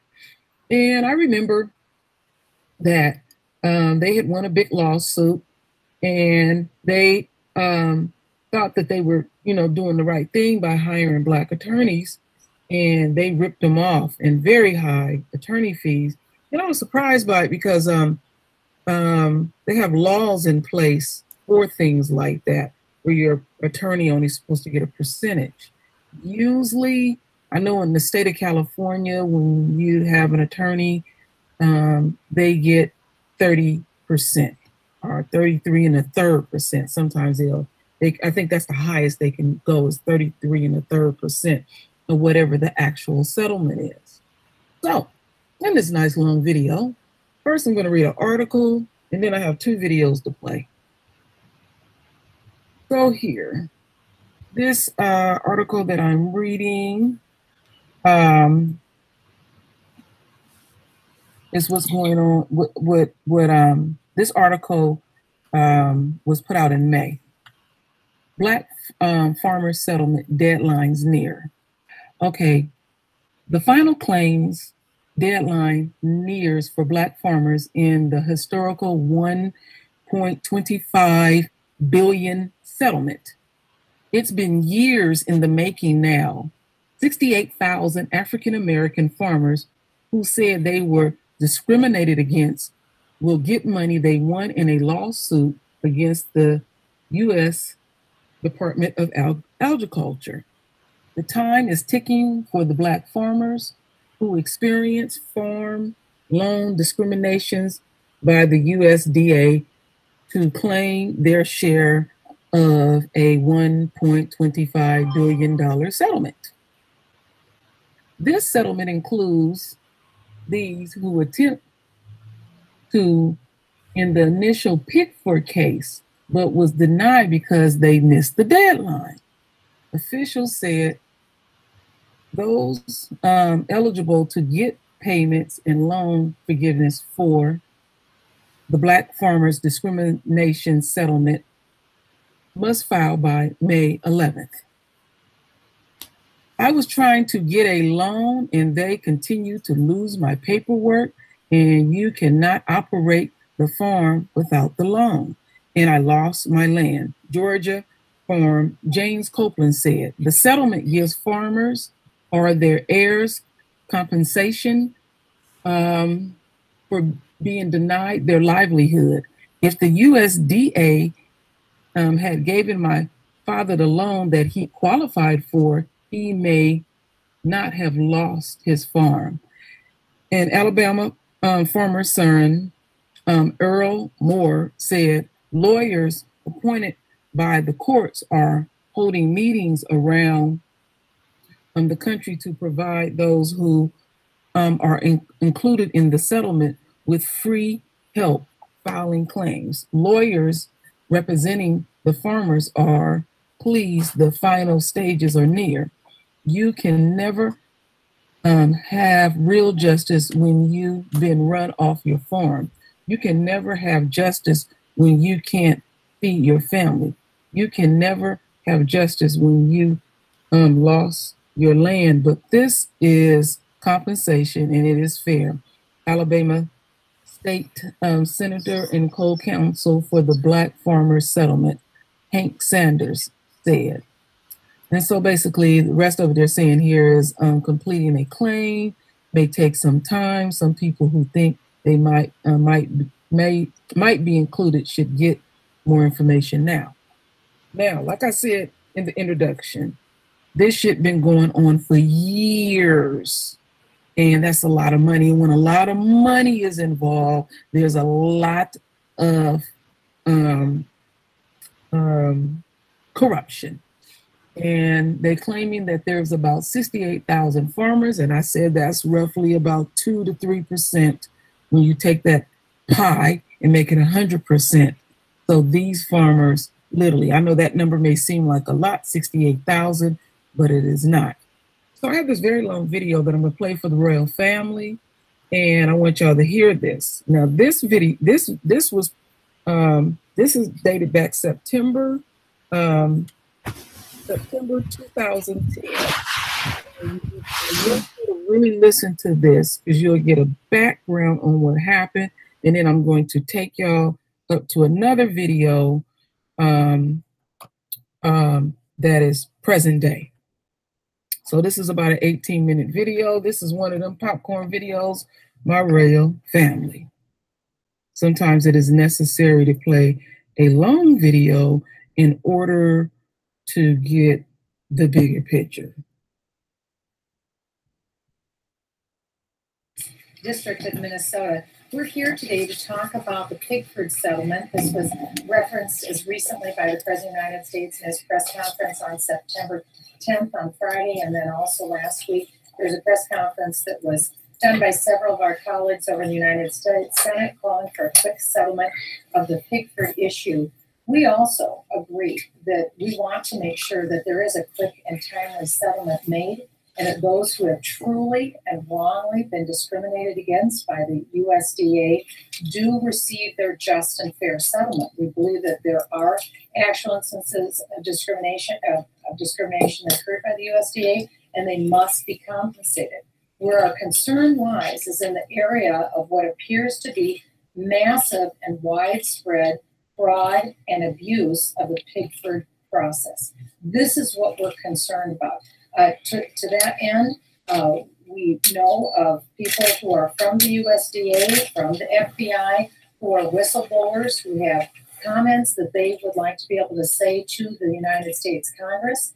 And I think it's important, and we call specifically the Attorney General, Eric Holder, to hold a full and complete investigation on the Pickford 1 and Pickford 2 settlement of the claims. It appears again that there is potentially massive fraud by trial lawyers who are involved in this, and also by some claimants who may not deserve this money and may not qualify under this money. There are, again, witnesses who are willing to come forward and testify, whistleblowers, if you will. We have examples of some of those. We also have a statement from the former Ag Secretary, Ed Schaefer, and he has asked if we would read this in his absence today. He had hoped that he could be here with us, and I'll read that statement now.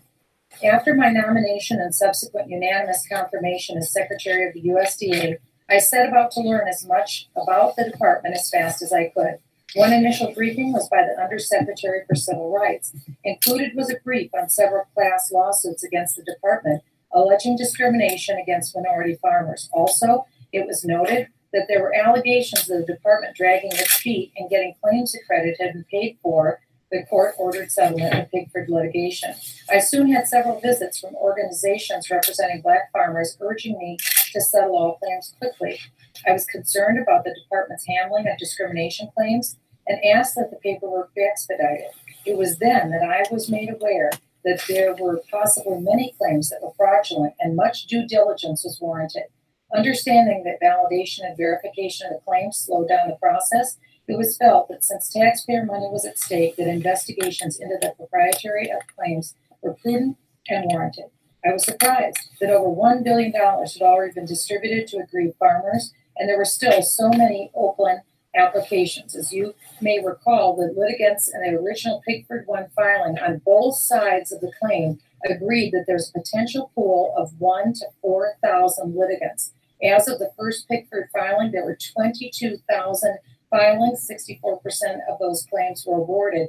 Now, as you may know, there are 94,000 claims that are filed in the Pigford settlement, but according to the Bureau of Census, there were originally a total of Black farmers in the United States of 33,000 Black farmers, which again asks the question of fraud.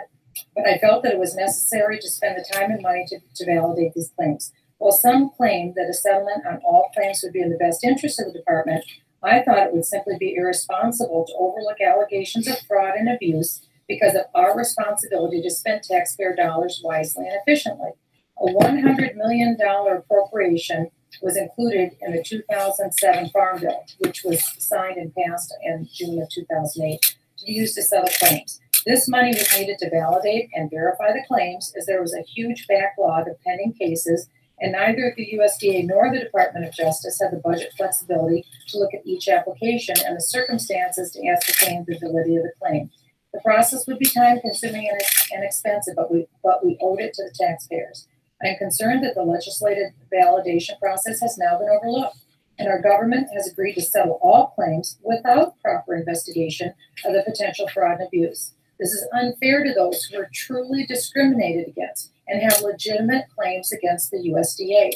These farmers deserve to know that their cases were heard and the judgment was in their favor. But by allowing some claimants to get paid that were never engaged in farming or were not in fact discriminated against, diminishes the legitimacy of those who were.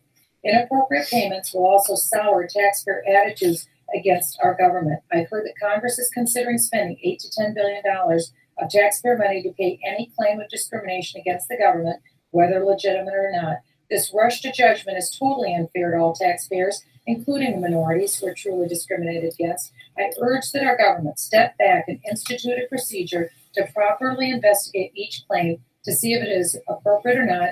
The allegations of fraud and abuse must be addressed if we are going to assure our citizens that their government is pursuing equal justice for all. And now, Steve King of Iowa. Thank you, Michelle. My history in the all right. You know what? That person, that congressperson that wrote that is full of crap. I'm sorry. I bet there wouldn't be no issue if it was a bunch of white farmers that were suing, you know? But some of you on the panel, please tell me what you think. I'm sure there's a long list of white farmers that have sued and they got their money. You know, they even have laws. They had laws Dr. King talked about, the subsidies for their wives. So to keep their families together, because you have the Dust Bowl area. You had a lot of people migrating for jobs in the 50s, and they would give them, they said, okay, here's a bailout. We'll give you subsidies to keep your families together. Uh-huh. And they're living off of those subsidies today. Oh, yeah. And you know what the thing is, them cheating Black farmers and sharecroppers is actually historic. You know, I remember my grandfather telling us about, you know, how a lot of those sharecroppers got cheated to the point where they worked all year long and some of them still didn't get paid a dime.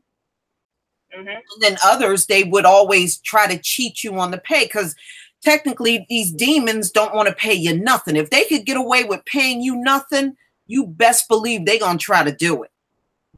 So this goes back centuries, y'all. They have always cheated our people when it comes down to farming.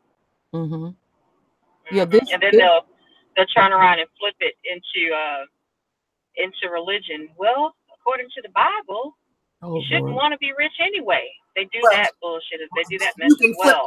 Crazy. Yeah. You said what? I said, yeah, and you can flip that right back on them. Yeah, you can. This particular case been going on since 1987. And then what I notice is they keep a lot of confusion going on. You know, like I said, when that money is laying there, and then you got all these lawyers coming in and everything. The money's already been allocated. Just give the folks they damn money. Exactly. What's with this? Oh, we gotta investigate each. Why? Oh yeah, that I'm sick of them investigating. What the hell is up with that?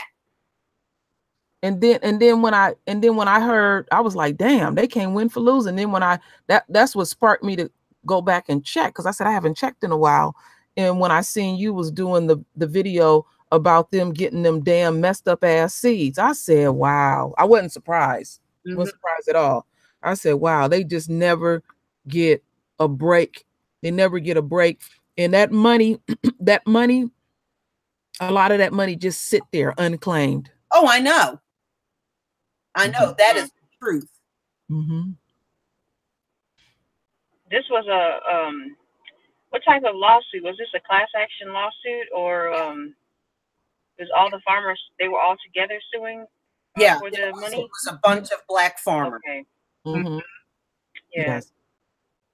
So they got genetically modified seeds. They probably got the first round of modified seeds, if you think about it.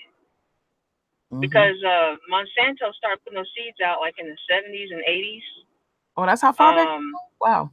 Yeah, it goes way back. They even were using them like they were using them and not as advanced as they are, but they were using them like in the 40s even. The 40s they used those modified seeds, but they were doing it. They were doing forced cross pollination experiments back then. Wow. And they didn't understand the concept of natural pesticides yet, but this is way before Roundup and crop duster planes. But these Black farmers probably have health problems if they were using GMO seeds. Yeah, they probably have health problems based on exposure. That's true. That they could also sue for not only loss of money and punitive damages, but health damages.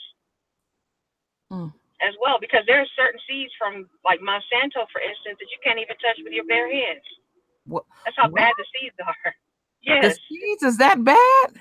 They're that bad. You're not supposed. It has a resin on the outside of the seed. You're not supposed to touch anything with your bare hands. That's why they use the equipment, the robots, to spread the seeds.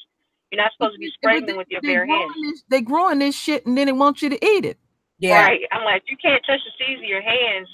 You shouldn't be eating it, Right. Wow. That's crazy. And like I had told y'all before, they will harvest a crop, and without planting seeds, a whole new crop would come up. That ain't right. That ain't normal. That's right. Something wrong with that. When the first time I heard that just made chills go up and down my arms. It was like, wait a minute, we didn't clear the crop out, and the next day everything and popped back up. What the hell going on? Right. You can literally, like, I saw a documentary in India, and there's one in, they had some farms in Sri Lanka, and they were talking about how you can hear the buzzing, the buzzing of the bees and everything. You can just hear it go down over time where there's like nothing. You call it silent farms or silent forests.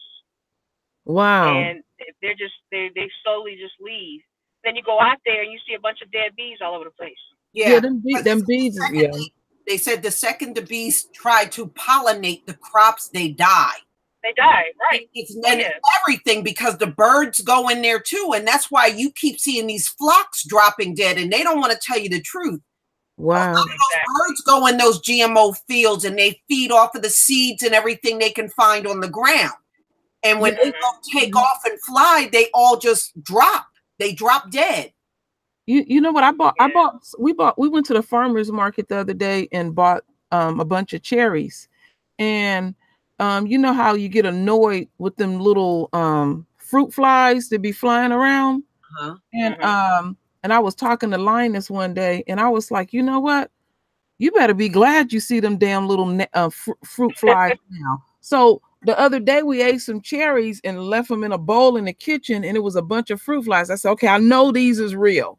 Yeah. Because when we had the tomato out, it wasn't. We left that tomato on the counter for the longest. It wouldn't turn. It just stayed there. It didn't turn no color. It didn't get mushy. It didn't rot, and nothing flew around it. So it's like you want something flying around it because they're going for the sugar content in it and everything. So that's how I'm measuring it and stuff. But you know what? This is very, very serious. And I said it when I was in high school, and some people thought I was talking nuts. And I remember my last year of high school, my dad sliced a watermelon and it had no seeds. And I said, I don't think we should eat that and stuff. Something wrong with that. I didn't know nothing about no GMOs back then. But I'm gonna tell you how serious I take this. These white folks is out here playing God, messing with these seeds. That's a no-no. You know what? I grew watermelons last year. Every single watermelon that I cut open, that I grew in my backyard, was loaded in black seeds. Loaded in them. But when you get the one out of the supermarket, even when they say it's seeded, it don't have nearly as much seeds in it. No, it don't. And you know what I was thinking of, Lisa? I was saying to my husband, I can remember being a child, and they would cut those long Texas long watermelons, and they would always tell the kids, take your behind outside and eat it. They'd be shooting out them seeds. And stuff. Not no more. Yeah, even the ones that have seeds now, like cantaloupe or cherries. Even if you take the seeds and cut them open, the endosperm inside is shriveled up. Yeah. The endosperm is the brain of the seed. It is the meat of the seed, because you can actually eat the inside of the watermelon seed. My grandmother used to eat them. I didn't eat them because I thought they were like bugs. But she would dry out the watermelon seeds and she would crack them open and just eat the inside of the watermelon seeds. And then like sunflower seeds basically. And it's like kind of bitter to me, but the ones that they have now, you crack it open, the endosperm inside is all like, that's the brain of the seed. It's shriveled up. Yeah. It's not big and plump like they used to be. So it's crazy. It all adds up to they one are like thing. Truly mad scientists. It all adds up to one thing. This is another way for them to play eugenics and try to kill us off.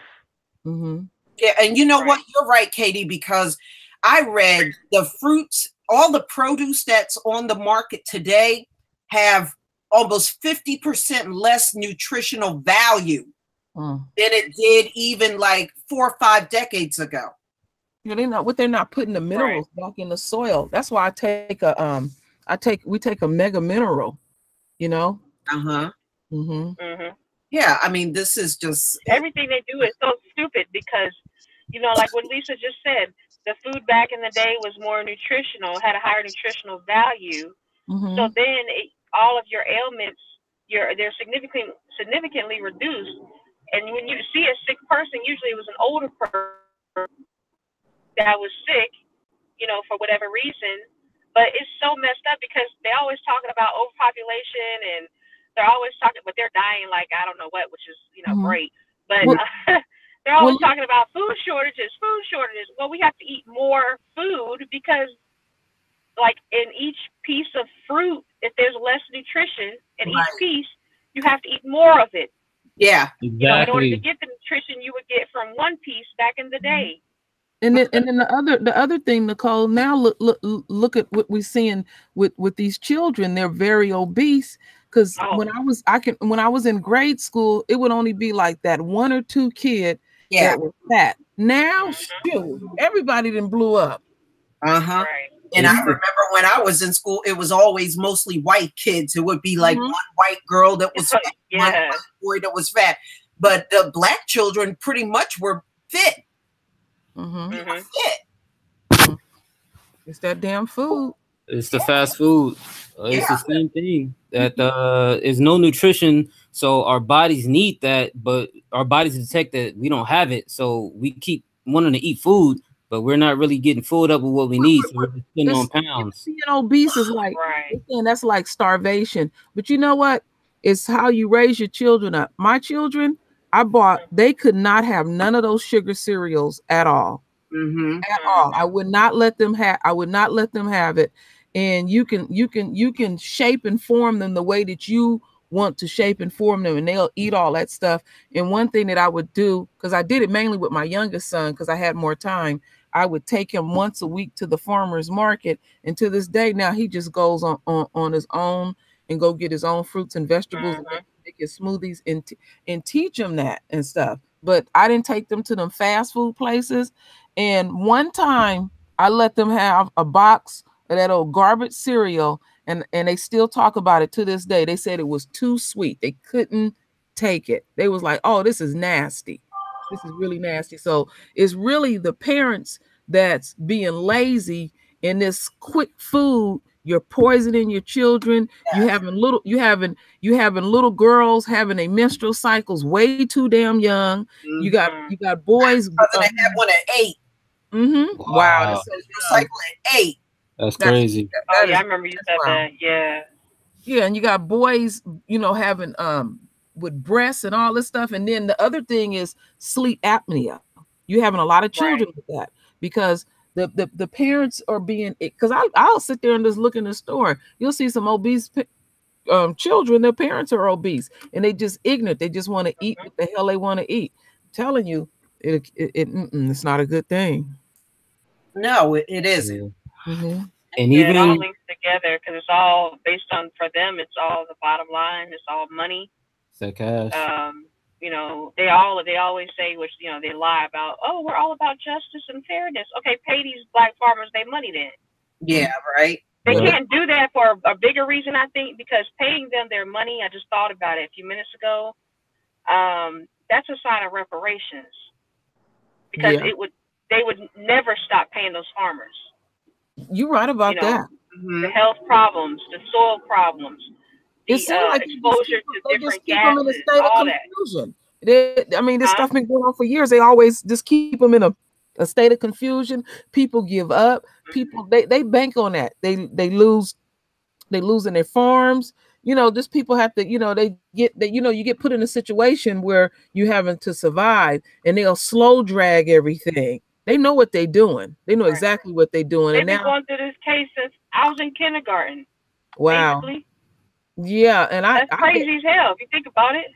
Yeah, because when I looked it up, I said 87. Damn, but like Lisa said, it's even further back than that. They always been messing over these farmers. First it was the sharecroppers, how they were doing them. They would never break even. They just always kept them just on a starvation mode. That's pretty much how they kept them. Yes, I know of that well. My grandmother has told me about the starvation mode. She's like, it's not even starvation mode for you. She's like, it's starvation mode for your generation after generation. So, it takes a real sick person to group of people with the high IQ to perpetuates starvation from generation to generation. Mm-hmm. You know, where sugar was like gold back then, you know, Commodity. sugar and honey, that was like gold, you know. Mm-hmm. Now you're getting fake sugar and fake honey. Right. Mm-mm-mm. I think somebody who was, I thought it was Brenda with the blue avatar.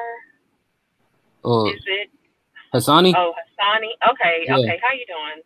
I'm all right. Yourself? I'm good. I think you were trying to say something. I'm sorry if or apologize. Forgive me. Nah. What was I gonna say? I think I was just thinking about the GMOs in the 80s because the moment that they released them out in the 80s for like mass production and stuff like that, that's when cancer started really showing up, especially in our people. You know, once they start putting out that toxic stuff inside our stores and stuff. Yeah. Yeah. And they make a hell of a lot of money off of it too. Like chemo, that's expensive. Yeah, they make $200 a day. You're right. And unnecessary. And you Yeah, can extremely unnecessary. Yeah. The necessary supplements and chelate that out of your system every day. B17, bitter root, apricot seeds. Mm-hmm. Yeah, just eat you some of them seeds every day. You don't. I got a big old bag of apricots in my refrigerator. I bought a huge bag of them, and I keep the seeds. I've been cracking them seeds open and getting them bitter, bitter seeds out. I'm loving it. Yeah, I haven't done the B17 yet. I don't know. I guess I'm just still afraid to eat it. I'm like, I'm afraid I'm gonna get sick or something. No, you won't. You know what you do? You know what you do? Just take 3. Just 3. Now I can only eat 6 a day, so I 3 in the morning, 3 in the evening. My husband eat 12, but he's much bigger than me, and it doesn't bother him at all. But and then I even have my son. He eats 3. 6 a day, just 6 a day, and I haven't any had. 3 in the morning and 3 Make in the sure that evening.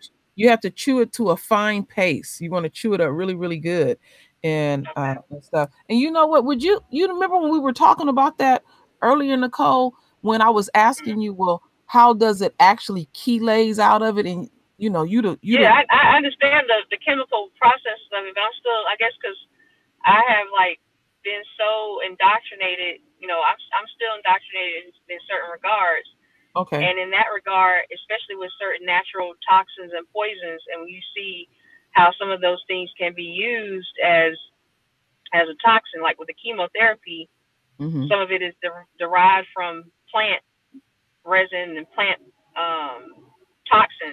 The defense mechanisms that the plants use, the serum that they develop as a defense, they can turn that, you know, synthetically make that and turn it into chemo or turn it into some type of poison. And so that was one of the main ones, like B17 cyanide. You know, we actually have cyanide in our lab that we use. I think it's sodium cyanide or something like that. But it's, you know, highly toxic. You can't even use it out in the air. You have to use it under the hood. And the chemical hood. The cyanide in the seed is totally different. Sure. Yeah, so that's the thing. I'm like the deadly form that you would have in a lab. Yeah. Because it's just the idea of it and the structure. I know the structure is different. I'm just like, like still. And I don't care, but I know other people that take it. My mom is even taking it, so I think that I'm have to bite the bullet because I walked by some apricots and I was like, I'll get the grapes, and I just got grapes, a bag of grapes instead. And they had some peaches out here. The peaches here are horrible, so I didn't get those. But I just got a bag of grapes. I was still kind of like shaky on that. Oh, you get the grape. I think I would try. The grape seed also has B17. So if you get the seeded ones, make sure you chew up the grapes and the seeds. Yeah. I mean, I probably have already been eating it then because I do that. I eat the whole grape. Yeah. With the seed, you know. So I probably have been doing that. But what was some? Oh, muscadine grapes. You can get muscadine grapes. Yeah, the grape seed extract. The grape seed extract. We take that. Oh yeah. The selenium and the lipocene. and then Aphilothephilus 3 billion. And since we got the worst plume here in Northern California of the from Fukushima, it's necessary to take the Aphilothephilus as well. Right. Mhm. Yeah, I was taking muscadine grapes. I was getting the they have supplements now. They're not FDA approved, but I already know, like, they have studies that, because I was involved in one of the studies that we did on muscadine grapes, and it's showing that when you give the extract to cancer cells, they stop growing. So in some of the cancer cells, the more aggressive the cancer, the more effective it is. It kills the cells. Over time, they just start dying. They shrink and then they just die. And the cells that are regular, they grow. They grow faster. Wow. They can regenerate. So we were thinking maybe later on, if we could do trials or something, we can try to regenerate tissues with the muscadine grape skin extract, because it's in the skin of the grape. So you have to take the skin off, dry it, crush it down, and then like with a mortar and pestle. Mm-hmm. And we tried that natural crushing it down with our hands, like mortar and pestle, like the old school days. Yeah. Then we bought the extract, and it works the same way. It doesn't matter. So it's very the muscadine grapes are very powerful. B17 is very powerful as well. Mm-hmm. So I think I'm gonna have to. I have a list, and I'll send it to you, and you can look over it, Nicole. What I take, Okay. and I purchase it all from Amazon, and plus the colloidal silver. Yeah, I have that. Mm-hmm. I have that, the echinacea, the mega minerals. Yeah, I have that. Because the thing that we have to keep in mind, that I'm always concerned about, is we need before the winter even kick in, we need to start building up our immune system, and that's our own natural flu shot. That was the thing that I sent Jazzy Rowe to take, the mega mineral and the colloidal silver, and she's also taken I call it earth. Lisa can pronounce it, but she's taking that too as well. Right. In fact, she got it yesterday. I made sure I'm purchasing all her supplements, because she had really got that girl really poisoned that girl in really bad, and her whole nasal cavity and her whole face was just infected. Was in total infected. Yeah, she probably had all kinds of bacteria, and then they start to mutate. Mm-hmm. I mean, I'm pretty sure she tried to blow her nose, and that makes it worse. Mm-hmm. Oh my so God. I just been telling her to she's been very, very diligent about it. I told her just keep taking that colloidal silver and the things that I send you, and she said she know it helped her, because they was just giving her a lot of antibiotics, and that kills other stuff. Right. Yeah, the antibiotics will dry you out. So yeah, they give you, dry out your body.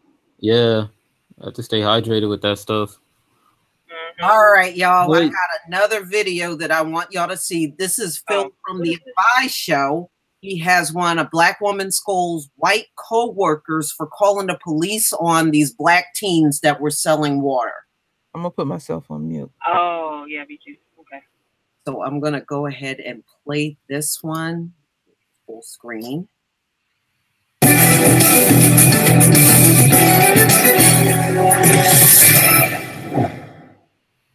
We have some children at the Philadelphia Zoo. They were selling some water. It's like outside of the area. And you had a Caucasian female that was part of the security team. Obviously, she had an issue with that, did not like that, and didn't handle that the right way. So she decides to call the police, because there's no other way to handle things like that outside of calling the police. And then when the Philadelphia police shows up, you will see in the video how they handled these black children. Remember, the same Philadelphia police that came and arrested the two black men for sitting in Starbucks. So we definitely have a history of how Philadelphia police handle black people. Let's roll that clip.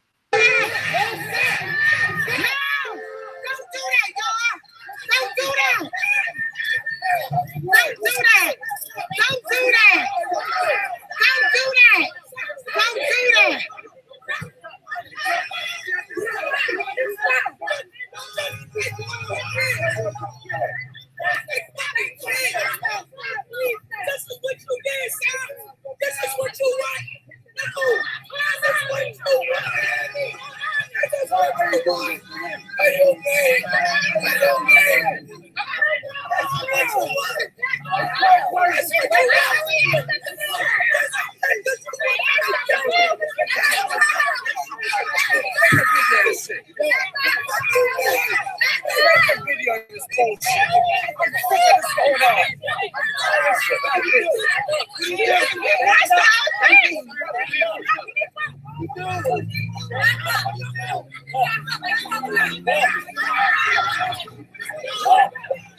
That's what you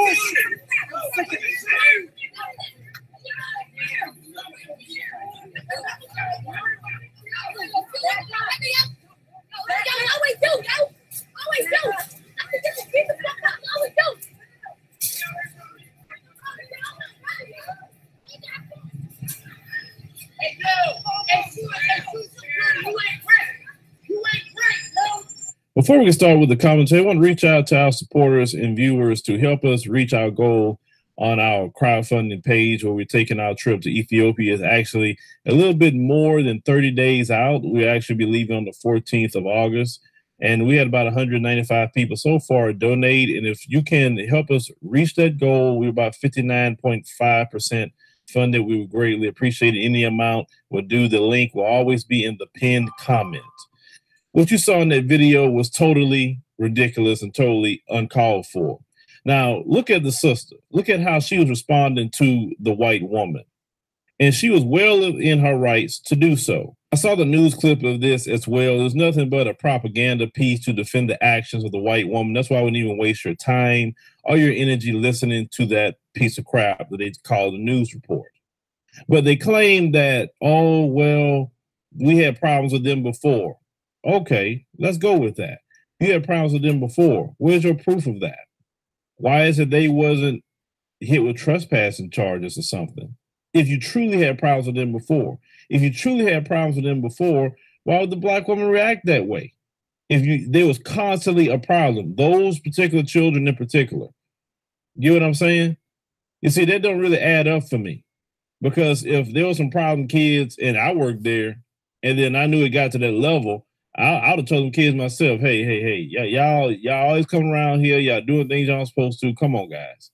I would have said that. That sister would react that way if it was truly that much of a problem with those particular children in particular. No, she's doing like what they always do.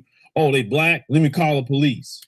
Let me make sure to try to call in their murder, hopefully, because I don't want black people to exist. I hate black people. That's why I'm calling the police. See, ladies and gentlemen, I'm not upset about them constantly calling the police on black people because black people need the wake-up call. Black people need to understand how a lot of them truly feel about you. They're calling in for your murder. That's what they're calling in for. That's why they can't come tell me, well, that's not really how we all feel. Maybe some individuals aren't that way. Maybe some of them have never been racist a day in their life, and I would not doubt that at all. But collectively, that's what we're looking at. Collectively, okay? Every freaking day, you having one of them trying to call the police on black people for existing, not for doing anything that's criminal, for existing.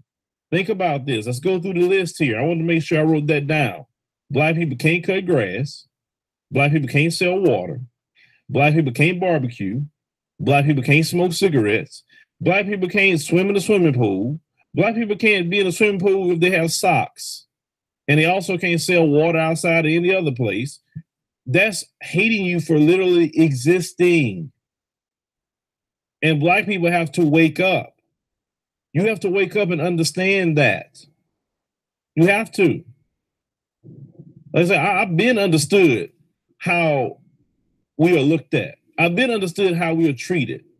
And people like them don't want to ever hear the truth, but they can't refute it. They can't refute and say, no, that's not true, what you're saying, because historically, it can't be refuted. It can't be refuted in 2018, and it's never going to be refuted because it's an inherent hatred for the black man and black woman, and it's an unjustified hatred. It's not nothing that we have done to them collectively. We didn't enslave them. We didn't rape them systematically. We didn't steal from them. We didn't take land from them. We didn't do anything not only to them, but to anybody else. But yet you have all this hatred toward the black man and black woman. But it's allowed to come out now. And a lot of people may say that Donald Trump has allowed them to feel more comfortable to act out, their racism. But Donald Trump is not the cause. It was already in them to do this. They just feel that they don't have no one to hold them back. So this is why this is happening. And I said something before Donald Trump's elected, and it's amazing how I'm seeing it unravel. It just came out of my mouth one day. I did a commentary. I stated that when Donald Trump was elected, I said it's going to be more anger and hatred toward those who are white supremacists than they ever been after the 4 years of Donald Trump. And I just said it because I felt it in my heart to say, and now I'm seeing it unfold. Because you don't see no other group of people doing this. None. They constantly do it. They get fired from their jobs. They still keep doing it over and over and over and over and over because they hate black people's literally existence. They hate our children's existence. I had one of them come to my comments section and say, well, your channel is just being used to hate white people. No, I'm reporting the news. I'm not making these stories up. I'll show you guys the video. I don't have any propaganda out there. The truth is the one that's shining the light on evil, not me. Knowing the truth, not the truth, knowing the truth, as the scriptures teach, will set us free. And we have a lot of black people that are blind, a lot of black people who are mentally in chains. And as they see these actions happening over and over and over, many of them are breaking their mental chains of slavery, and they're waking up to the truth of who they are, for one. And I'm so glad many of you are waking up. Also, many of you are waking up to how we are truly looked at throughout the world, and how many of you are finally understanding what Dr. John Henry Clark said, that we have no friends. Show me any type of collective action to show that we actually have a friend. I'm not saying individuals, I say collectively. No one collectively has our best interests at heart. We have to have our best interests at heart. That's why we got to put aside the differences, whatever that may be, whatever your thought processes are, whatever your religion may be. We got to put that to the side. If we look like each other, we need to understand that we need to stick together. We'll figure out the details later, but we need to stick together, defend ourselves, love ourselves, get our self-esteem up. Don't be bickering about class, don't be bickering about gender. That stuff is stupid. I ain't got no time to be even getting into that kind of argument about men, women, what they do in our community, who date this one, we ain't got that kind of time. Right now, these people are trying to take us out for literally existing.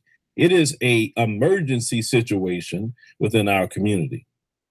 And they don't have no problem doing that to our children. When they do this to your children, now you got to take it up a notch and understand these people are showing you who they really are. Got to wake up, ladies and gentlemen. We have to wake up. We have to. You may not like me, and that's fine. You don't have to like me, but accept the truth that we have to wake up. Because these videos are constantly coming, and I'm going to constantly keep reporting them. I don't care if I sound repetitive. I want you to wake up by showing you the truth, not a lie, but showing you the truth of what's happening to you. But leave me a comment, let me know what you think about this particular story. Watch your kids. This is a time period as parents to stop allowing our children to be out there by themselves, their targets, when you allow them to do so. Make sure you share the video and subscribe. We need more people to subscribe and help get this truth out. I know many of you, when I met many of you in the street, especially in New York, you're stating that, you definitely share the content. We need everybody to do so. And, that way people can get this truth as well. Okay. All right. Lions Den, I'm going to ask you because you've been kind of quiet. What do you think about this story?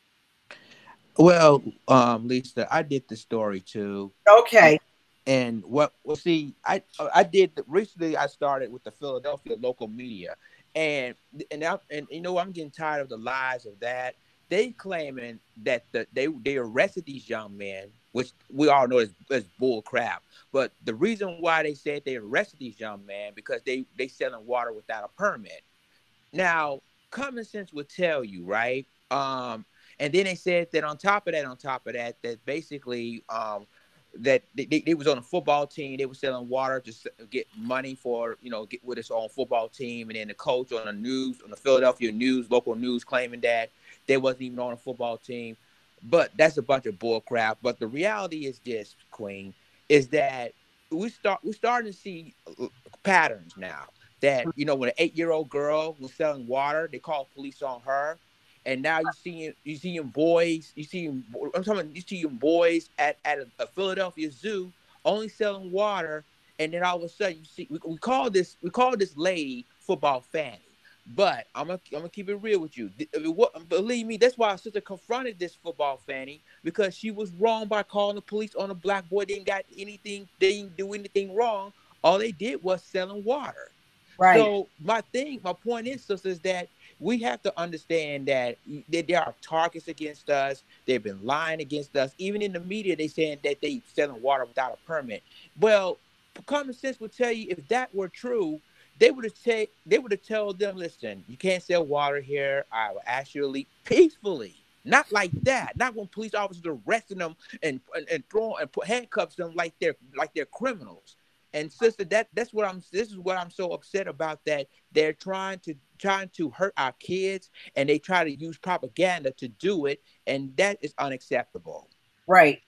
I agree.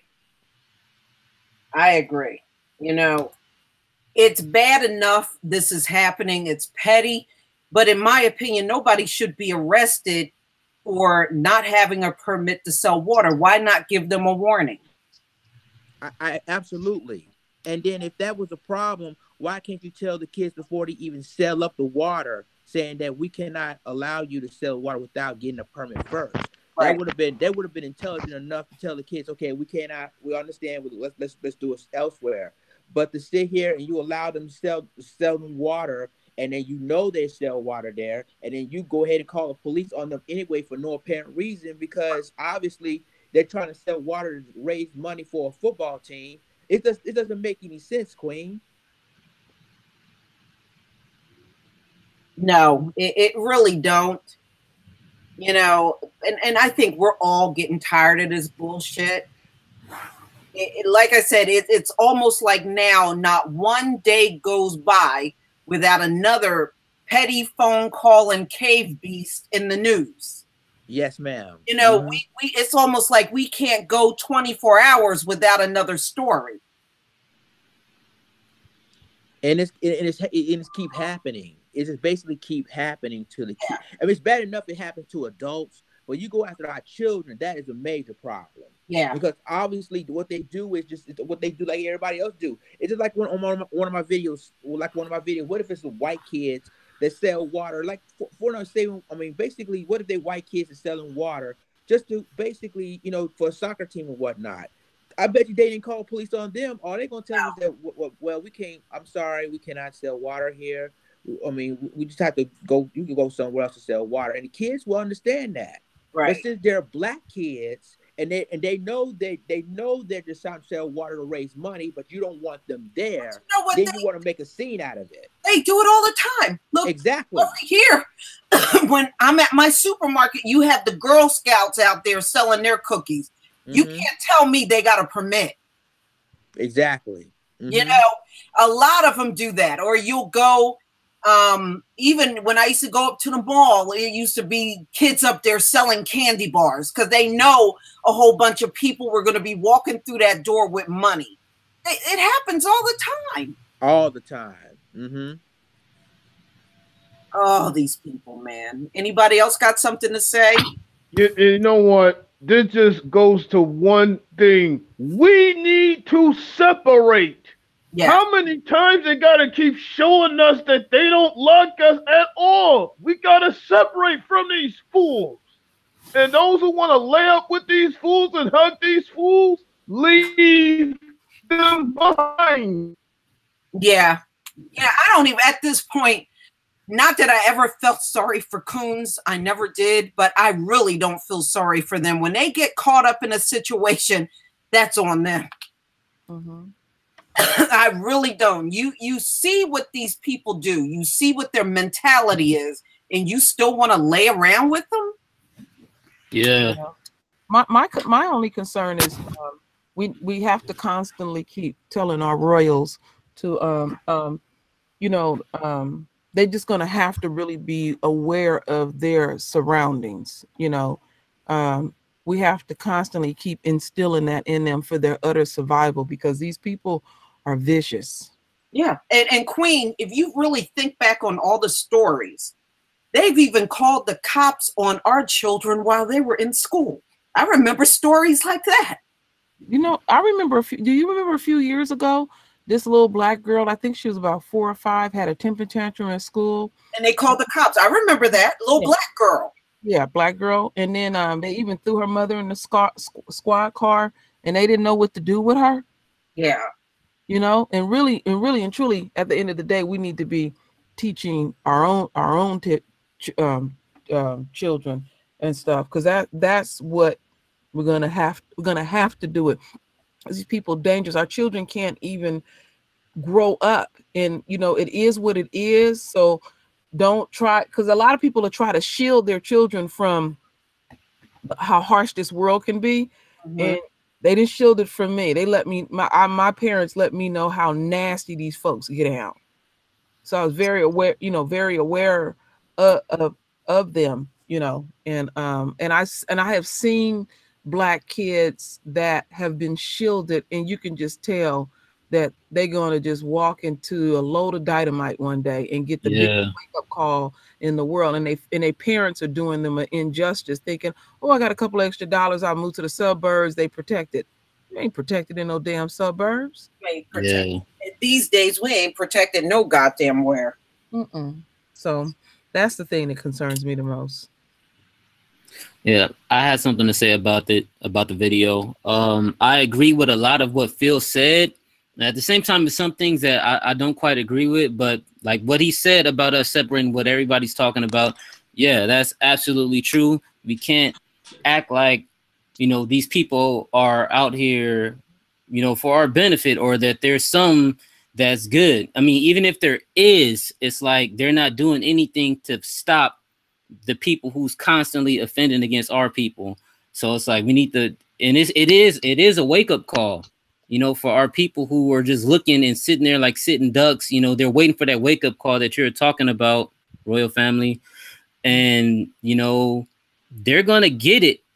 And that's what we keep seeing when we see these videos and see the way that they treat our people. It's a constant stream of wake-up calls, because it's about that time for our family to really, separate. But a lot of people, they don't know what's going on. It's like they don't read the Bible. They don't know prophecy. They don't take time to understand it. But it's like everything that we're going through right now has already been written. And yes, it has. And it is clear as day, more than ever. It really is. I can see it ever so clear. And it doesn't confuse me. It may piss you off, but yeah. You know exactly what's going on, because on the flip side of that, while they sitting up here being core ass nasty, remember, they dropping like flies. They barren. Yeah, they got all kinds of problems. They got so many curses that's just coming on them. It's like, I don't know how they're sitting there, acting the way that they're acting, still trying to focus on us or somebody else or this or that. They're trying to, keep the straight face when it's like they're being torn apart from the inside. And it's like, I don't see how they're sitting there with a straight face. It wasn't just Malcolm X that told us to separate. It wasn't just Dr. Khalid Muhammad that told us to separate. It was even Yah that told us to separate from these fools. That was from the beginning. Yeah, and from the folks, and for the folks that continue to be hard-headed, I'm sorry. It's time for them to be destroyed right along with them. And it's like, I love our people, I love our family and stuff like that. And it's like, but there's times where I see the shit that they do, and I think y'all deserve this shit because y'all won't stop fucking around. And it's like it's got to stop. It's like we keep doing things that's contrary to the Most High, and it's like he's very clear. As soon as you show me that you love me and you come back to me, he says that I'm gonna have the greatest compassion on you. I'm gonna take you back and I'm gonna put all these curses that you've been under, and I'm gonna put it on your enemies. But we keep screwing around, and I hate that shit, man. Yeah, I know what you're saying. I know what you're saying. My father told me to leave a fool to himself. You can only tell him so many times, and then you just have to individually on your own just separate. Yeah. Separate on your individual own. We didn't put the information out here, and we're literally watching in real time prophecies being fulfilled. Literally, never thought I would be living in Nah, times. it's some interesting times we're living in. And and it's like I see what our people are going through because I'm going through it myself. I have times where it's like I'm low as shit, and I see we're always saying like, oh, this has to stop, or when is this gonna stop, or we get so angry and stuff, but it's just like it's gonna keep happening until we straighten up. And Remember this, because I say this often on my channel. Remember that the enemy is because we already won the war, but the enemy will show battles, and that'll get to you psychologically. Yeah. Don't trip off of them winning a particular battle. Did they win the overall war? That's the question that I ask. When you look victory is ours. Yes. It's always already have been written. ours.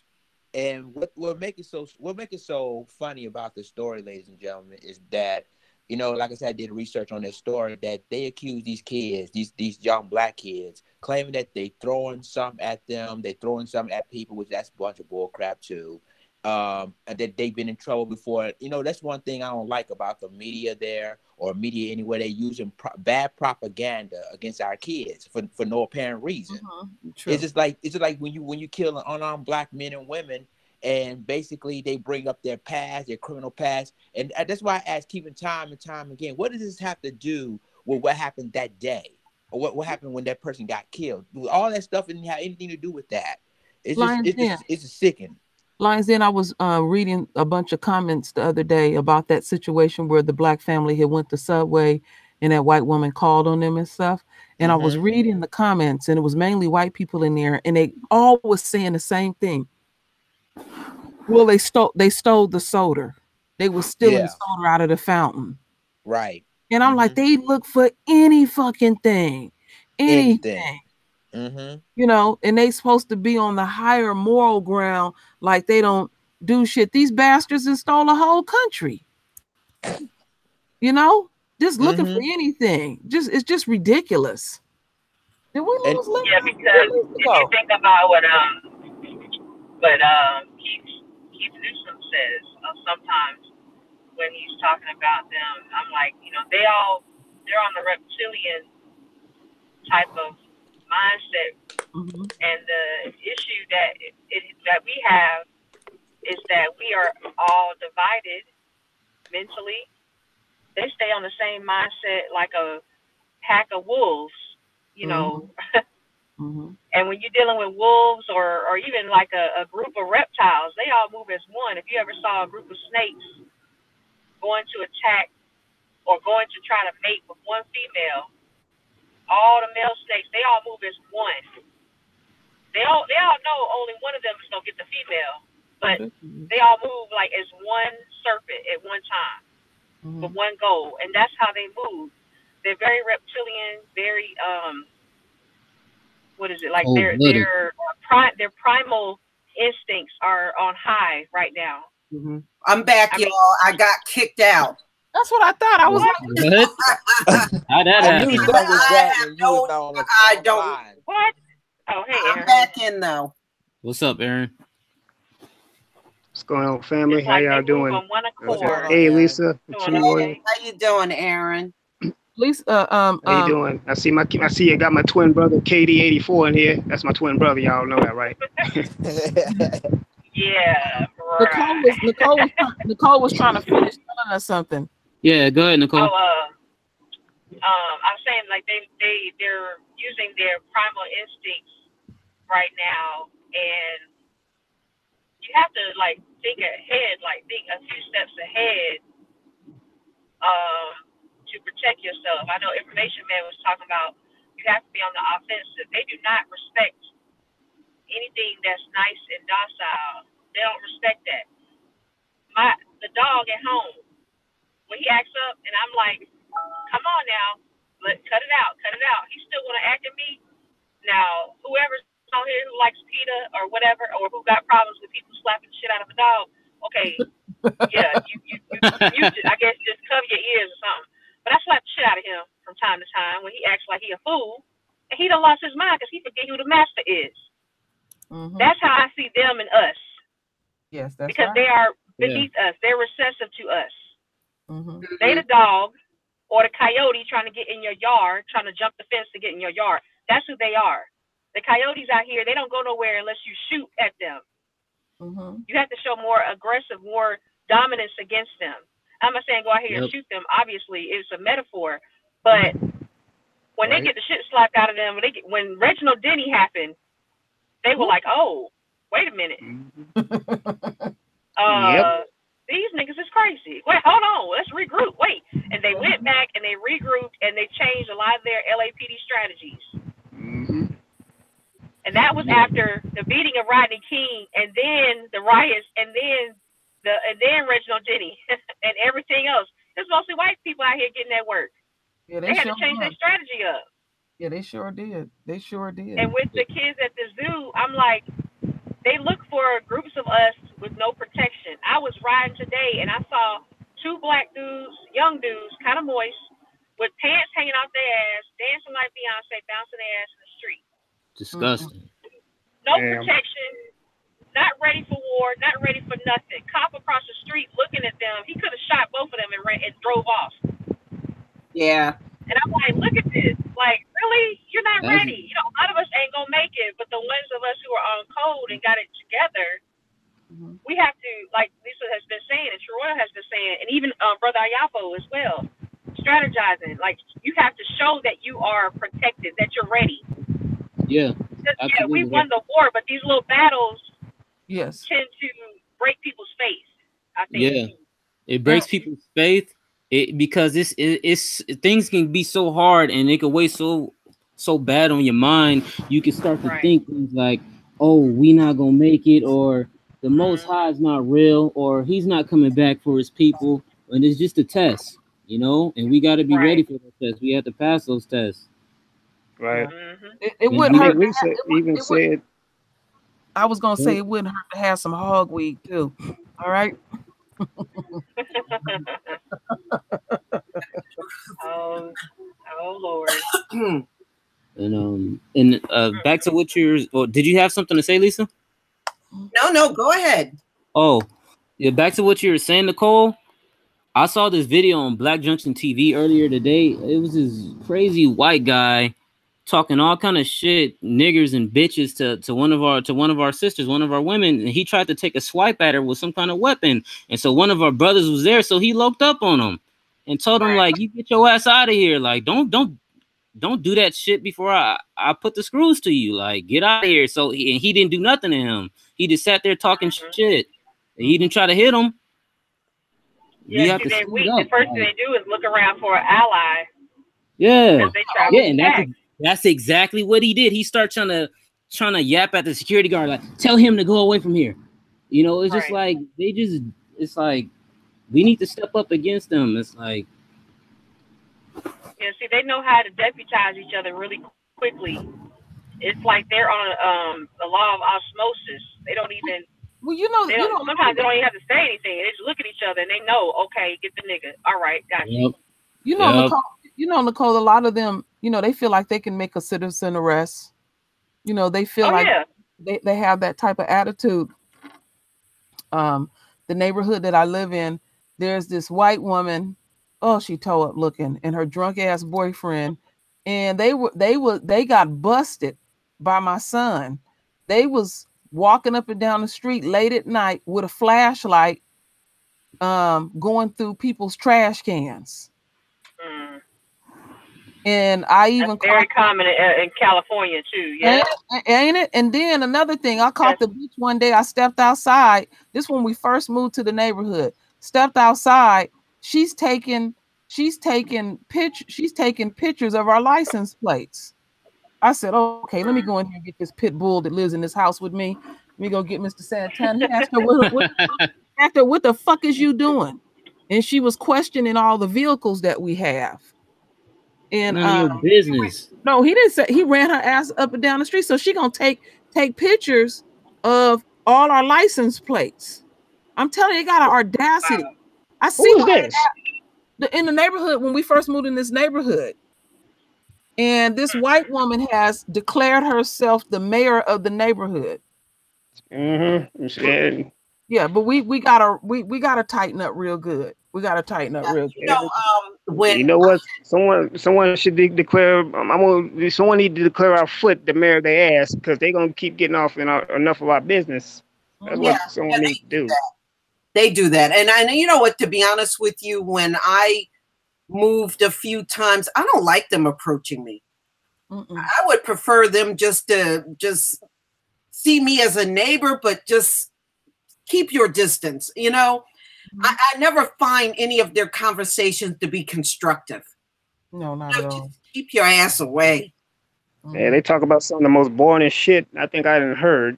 They want to talk about stuff like, yeah, I was painting the wall today and something just came out of it, a branch or something. Can you believe that? You know.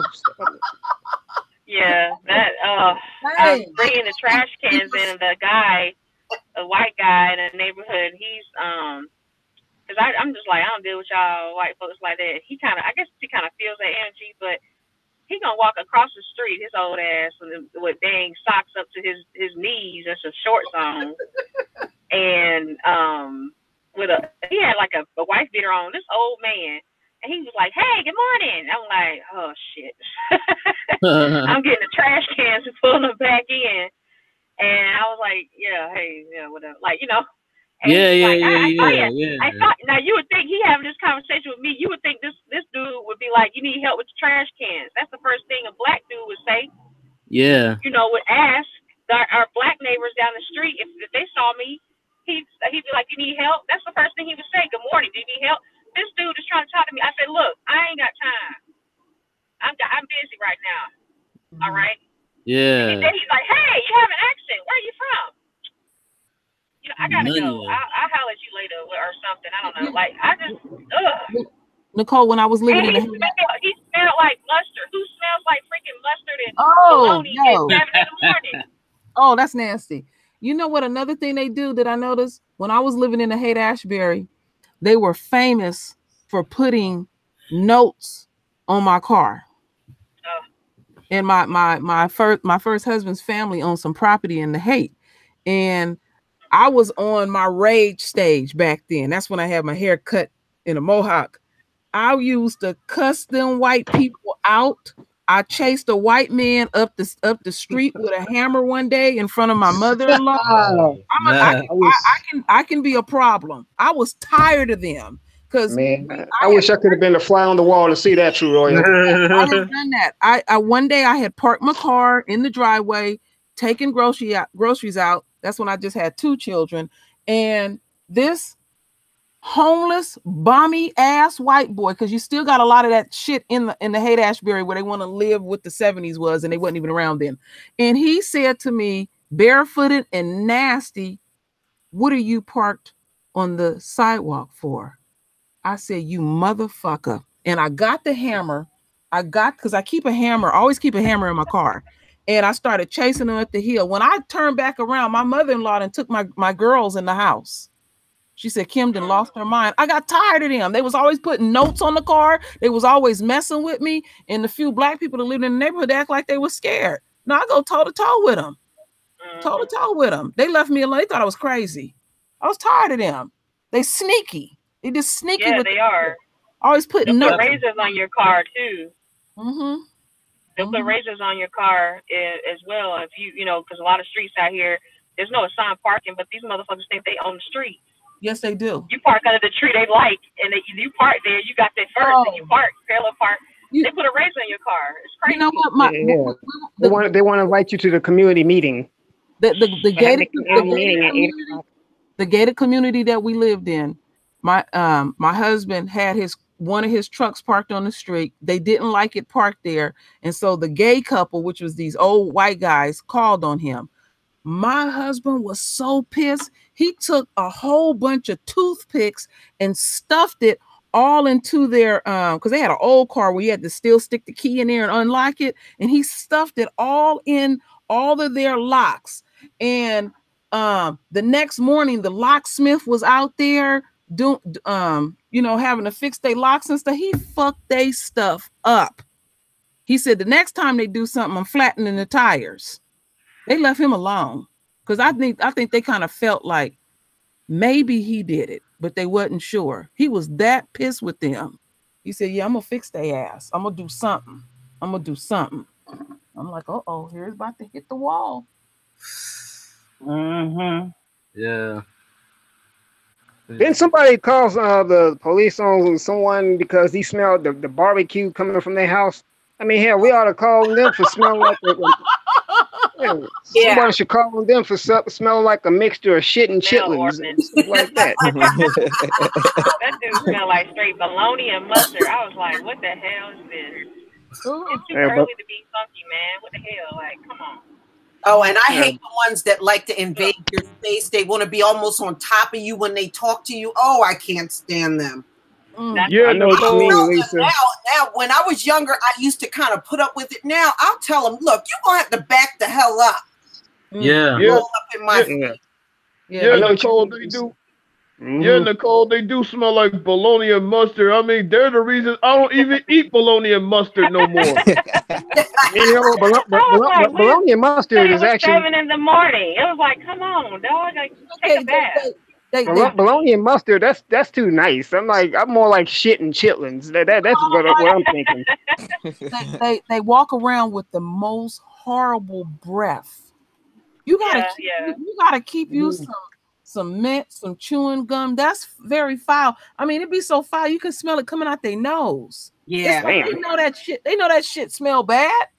That's what makes me wonder, like, what are y'all eating? I mean, what are you doing? And then I think it's because they eat a lot of meat and they sulfur base. Remember? That's true. And the meat is of course sulfur based too. The meat that they're eating.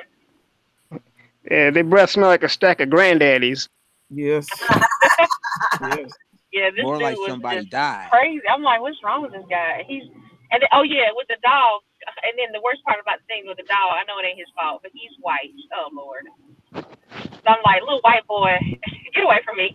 But I've had to just show, with dogs, they're just like, these people are just like dogs. You got to show dominance. And he tried to, if he tries to get kind of, I guess, aggressive, I just go pow, just backhand him real quick, little quick pip slap, not too hard. Was like, you hit that dog? I was like, I didn't hit him too hard. He all right. He got up and he just okay. He'll get up, he'll look around, and I guess as if to say, anybody see that? And then he'll just walk away. Okay, I got you, all right. And he leaves and he comes back later on and he act like he got some goddamn sense. Yeah. He act like he got some sense. Well, my other uncle other people are nice to him and he just run over them, But what were you about to say, Hassani? Oh yeah, my uncle, what he used to do to his pet dog is that if it peed or did something like, disrespectful or something when they know it shouldn't have been doing it, he would beat on it and he would stick his head inside the place where it peed. And so it'll understand like this pain is associated with crossing this person in this way. So, kind of get what you're saying. And with these people, or not even people, I don't even know if they're people. I'm still, like I said, the jury's still out. I haven't figured it out yet. They don't act like people. They're humanoids, I guess. Human-like, semi-human. They right now, they are really showing their true colors, all the things that's happening, like with the man in Montana. Lisa, you were talking about the baby. Oh my goodness. Oh, that was And I heard horrible. about that. My mom told me yesterday. Oh, She was yeah, watching on the yeah, news. yeah. And then that boy was sitting up there Like, doing they are that not, these crying. people are animals. He Yeah, was they sitting up are. there doing that crying. I He said, said Right. oh, Lord. the baby was too heavy. Yeah. And then when Ain't he was that crying, something? you hear the way he was talking about his baby. Oh, I love that motherfucking baby. What? He was talking about his own baby like that? Oh, he was talking about his own baby. Right. Gotta see that video. That video. I mean, he was, Replace the word baby with check. and I'm curious. I want to see who the mother is that would even let. That's what I said. The mother got to probably be a junkie herself to let him take it. Who would let him take their kid? I wouldn't leave Right. him 1 second with no This lady, they had to put the baby in the hospital. It was dehydrated. That's crazy. And it was like what left Baby after could have about been 9 eaten. hours. About 9 hours, soiled. I'm like, Lord, them folks. I was like, the baby could have been eaten by wolves or mauled or you know, I was like, oh my God, like that's just. That's The baby was too. No, the baby was too heavy because he probably had track marks on his arm and couldn't carry the baby no more. That's what it probably was. Drug addict. You know what? The wolf probably would have treated the baby better than the parents. Because actually, mother wolves, a lot of mother animals have that maternal instinct because they've actually been known to take care of a human kid. Well, I know the mother had no good judgment. I did see a story about a woman who was raised with dogs. Yeah, I seen that. Oh wow. Something like that. I seen that. Wow. I was shocked when I seen that video. I said, "Damn, where Lisa pull that one up at?" I said, Yeah, "Damn." my mom talked about that on the news last night. She was watching it, and she called me. She said, "These are not people. They can't be. You're right. They can't be people." I was like, "I told you." And I was telling her about what Keith was saying, and she said, "You know, the whole thing with the selenium and with us being selenium based and them being sulfur based, I believe it now." Yeah. She's a science teacher. She was like, "I believe it. These kids, they're getting worse." She's like, "I wonder if sometimes the kids are on opioids." I'm so glad I'm allergic to any sulfur-based medicine. I break out in complete highs, and when I really learned what sulfur was all about, I'm allergic to white people. Oh yeah, look at the drugs and the over-the-counter drugs, and look at those long ingredients they have, and the dextromorphin and the what is it, hydrochloride and all that. You know These how are to pronounce salt and them names. sulfur based.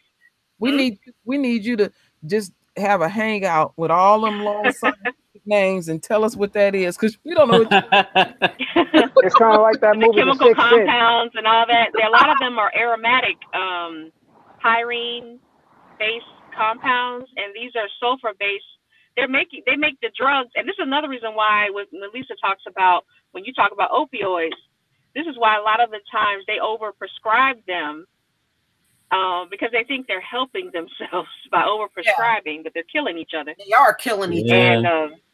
And they're killing each other. But a lot of those drugs are sulfur based. They don't work for us. And the thing is, because of their lack of melanin and they have so many deficiencies, that's why they get hooked on things a lot easier than we do. Right. Yeah. Because their body is sulfur based, so they're not able to flush out the toxins. And a lot of times there was studies done with the neurotransmitters in the brain, and they were talking about how certain races of people, they were comparing whites and non-whites, and they said those of the European descent, the Caucasoids, they don't have certain receptors in the brain that can flush out or deactivate the effects of a lot of the drugs that they're taking. I think I saw supposed to that. have a receptor that will bind drugs, and another receptor that will turn that activity off. But if you don't have enough receptors in your brain, the drug, you just keep wanting the drug. So yeah, but I have noticed that white people, when they get high, they like to take some of the most strongest, dangerous stuff. Elephant tranquilizer. Yeah, I've heard of that. And mix it. They mix drugs too. Yeah, even the coroners say it is more common to see 2 or sometimes 3 different drugs in their systems when they die from an overdose. It's rarely just one. Yeah, they do. What was that? What was it? I forget that comedian. He died, and they said he had did a speedball. That's what they call it. Yeah. And all these different variations of Robin Williams or John Belushi, I think it was. Yeah, John Belushi. Maybe John Belushi, yeah, because I It think wasn't Robin Williams committed suicide. Robin Williams hung himself. Yeah, he hung himself. I think you might be talking about Chris Penn. Yes, yeah, the big guy. He was kind of Chris big. Penn. That was Sean Penn's brother, Chris Penn. Got you. Okay. Yeah, I used to wonder why they use those hardcore drugs, you know, because Lisa did a video also. They snorting heroin now. Yeah, it's crazy. And it's damn near killing their brain, blowing holes in their brain. The other thing they had laundry detergent. Pod challenge. Yeah. Stupid. Oh my God, the Tide Pods. Yeah. Oh, I say let them keep going. They're doing us a big ass favor. You got that right. Yeah, they don't have the option to let go now. It's like they're inside of a speeding train and it's not gonna stop. It's too late for that.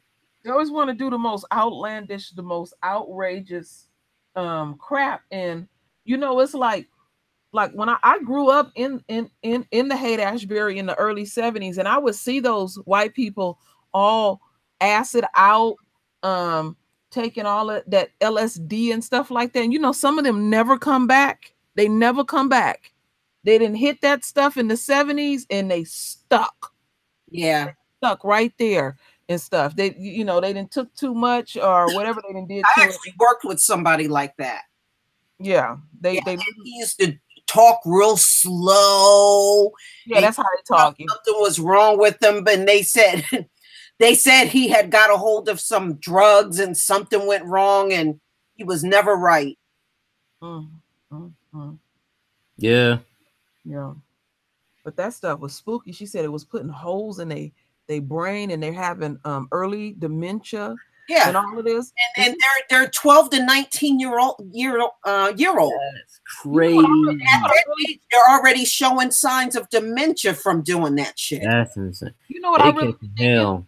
All those videos that Lisa be doing about the opioid problems with these caucasoids, I really think deep in their subconscious, they know they over and they can't face the reality of what they're getting ready to deal with. So they want to go out in a blaze of glory.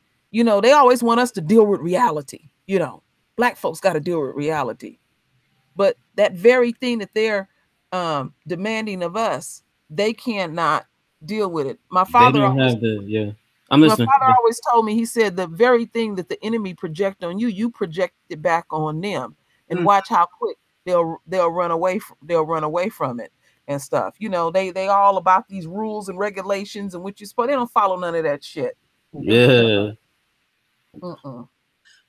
No, especially when it comes down to drugs. And you know what? They also do a lot of mixing drugs with alcohol.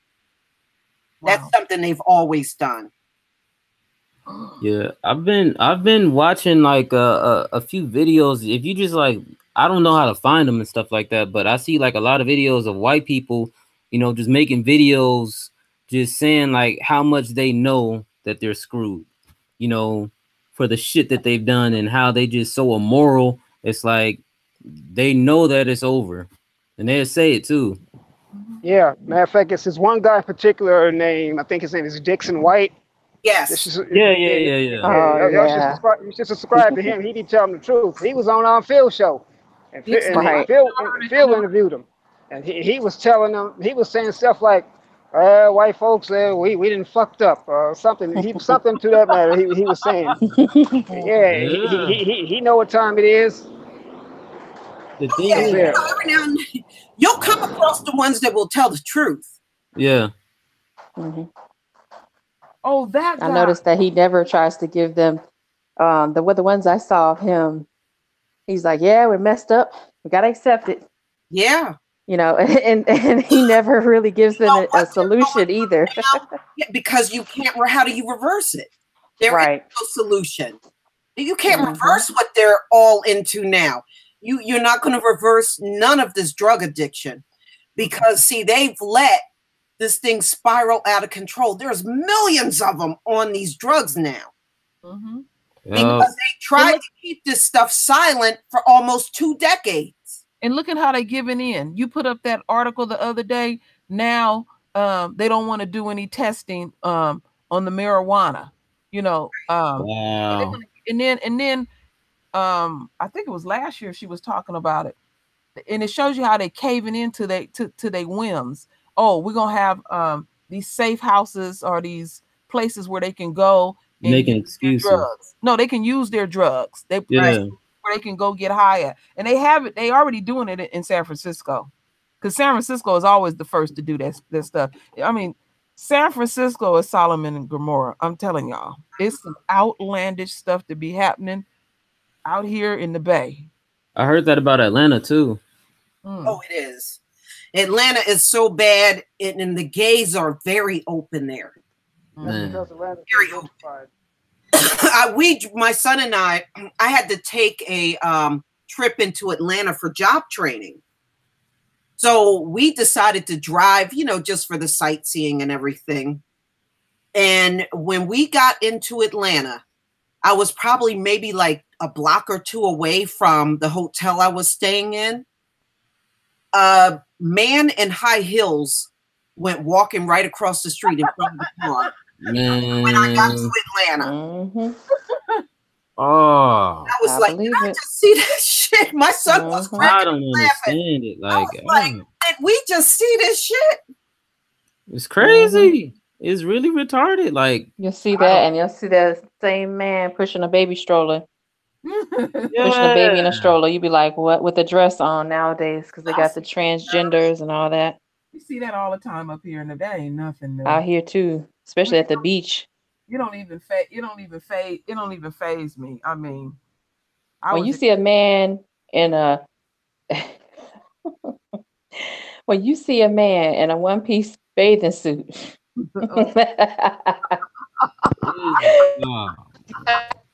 That's when you're gonna be like, they are losing. They have lost. Like they ain't losing it. They lost. They done. it's disgusting. It's like they really make me question. It's like I think to myself when I see them, like, do they wear tampons too? Do they like, like that? I try to think like, are they really that far gone that they would do it? It's just like there's no why, there's no reason. It's just like they're gonna be like, Hassani, why you hating? Why you hating, Hassani? Yeah. Why you hating, boo? Man, you better stay away from that. I'm gonna answer that question, Hassan. Of course they wear tampons under there. Man, I don't understand it. They'll probably try to find a way to get pregnant even. Yeah. It's wild out here. They had the false uteruses, and I had that video with the womb transplants, but they originally were going to put them in men. If you remember, maybe about 10 years ago or so, they were talking about putting the false wombs in men to help them give birth. Because you had the man, they said so-called man who gave birth. It was a woman who wanted to be a man. I remember that. Yeah. I tell you this, ain't no man gonna have no baby. It wouldn't even be people on the earth. He'd be like, I gotta go through this. I gotta go through this. Yeah. That ain't gonna happen. Hey, Kat, how you doing? Scientists even dream of trying to put a woman in me. He better wake up and apologize. Yeah. There's some jacked up stuff going on out here, but see, they have completely defiled this earth. Yeah, for real. Defiled the way everybody think. And, like I said, no, they're not going to do nothing because the shit they done set up is irreversible. How do you reverse everything? You can't. They can't even reverse the suicides that they're doing. Their suicides are going through the roof. Wow. They can't, and the most important thing that they can't take back is what they did to us. Yeah. It's like people think like, yes, it's like, yeah, our people messed up. We really did. And we still messed up to this day, but people, they don't stop to think that the penalty for sin is death. And what they've been doing to us, they gonna catch hell. They're catching hell right now, but the Most High has said that I will execute vengeance on them, such as they have not heard. Like, but you know what, brother? That's why he said he is not going to forgive them. That's why the Most High said they have no redeemable qualities. Ooh, and it's like not going to forgive them. So why the fuck are we sitting around forgiving them? And the Most High said he will not forgive them. What the hell is our problem? Yes, we just need to be obedient to him. He's gonna sort all that out. It's like, yeah. The thing is, he said we're gonna see them die in ways that you never even imagined. Yup, and it's like gonna be that bad. I forgot which prophet it was, but he said that I'd rather be dead, because he saw into the future from way back then. He said, I would rather be dead than to be alive to see the things that you're gonna do. You know, and we can't really picture it in our heads. There's a lot of things that we can't picture. We can't picture that we're royal. We can't picture that we'll be ruling the world. You know, it's a lot of things that we feel like we'll never see. But, you know, as surely as he predicted that we be inside the situation we're in now, that stuff is going to happen. And he's going to crash the heathen. Like, he's really going to do a number on them. You know what's really sad, brother? I saw somebody, I'm not going to mention their name, put out a video as early as yesterday. The Bible ain't real. And I was like, you know what? Y'all got to get off of this stuff, you know? And I've seen people put out several that ain't real. Where's their graves? Are you kidding me? You want me to go find a grave from thousands of years ago? No, that doesn't even make sense. Okay, so if we find the grave, you'll be looking for something else not to believe, because that's how these people are. And it doesn't matter what you show them; they're determined not to believe it. Yeah, one thing. They have that. They have that because I said so syndrome. They say basically with them it's like because they said so, that's why it don't exist. They don't have no legitimate proof. It's because they said so. Right. When an actual prophecy is actually fulfilled, they get quiet, and it's like, okay, that was already prophesied that happened, and it happened. Now what? Well, you know, no. Right. I don't want to hear that. But they do that all the time. They'll say it ain't real. And then even when I put out my videos saying, okay, here's this ancient city, and I match it up with the scripture, they'll go silent. And then they'll come out with some other video talking some other nonsense that doesn't even make any sense. Well, that's not real. Noah flood didn't happen. Yes, it did. In fact, there's evidence all over the world. There's stories all over the world. All over the world that flood happened. You know what? I was looking at this. I went on this thing for like about 6 months, just studying about giants. Mm-hmm. And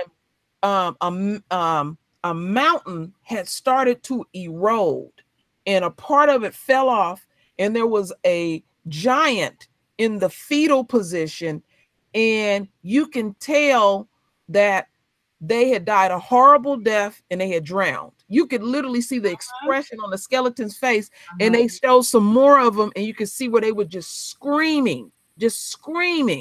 Oh, Queen, this is what I want you to do.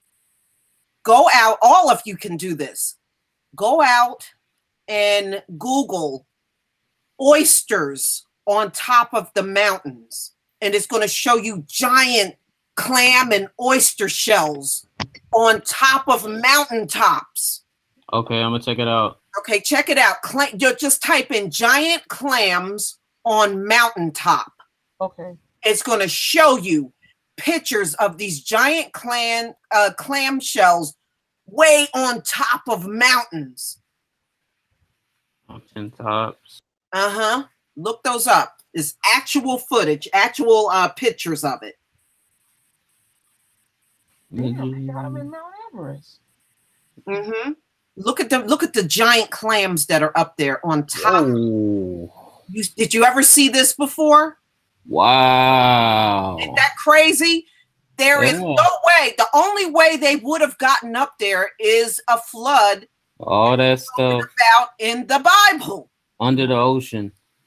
And one thing that I noticed is that our people are kind of shy. It's like we're kind of scared, like, of doing like real nitty-gritty research. Like, what if we see something that disproves us or something like that? And it's like, I've been doing nitty-gritty research, and I tell you, every single thing that I found, it matches up with what that Bible says. I mean, like, they've dug up the bodies of our ancestors. I don't know if you ever watch my biblical slideshows that I do. I watch your stuff all the time, sister. I even match it up with the synagogue. When the Bible talks about synagogue and these old ancient places, I'm able to find the synagogue. And I put that in there too. It matches exactly with what it says in scripture. It says this town had a synagogue. I found the synagogue. I just did one. I didn't release it yet. And the Bible spoke about the synagogue in this place. And I found the synagogue in ruins, but it was still there. Yeah, you always find it. It's no matter what, when it's in that Bible, it's you can always find it in history, because true history, it reflects the Bible.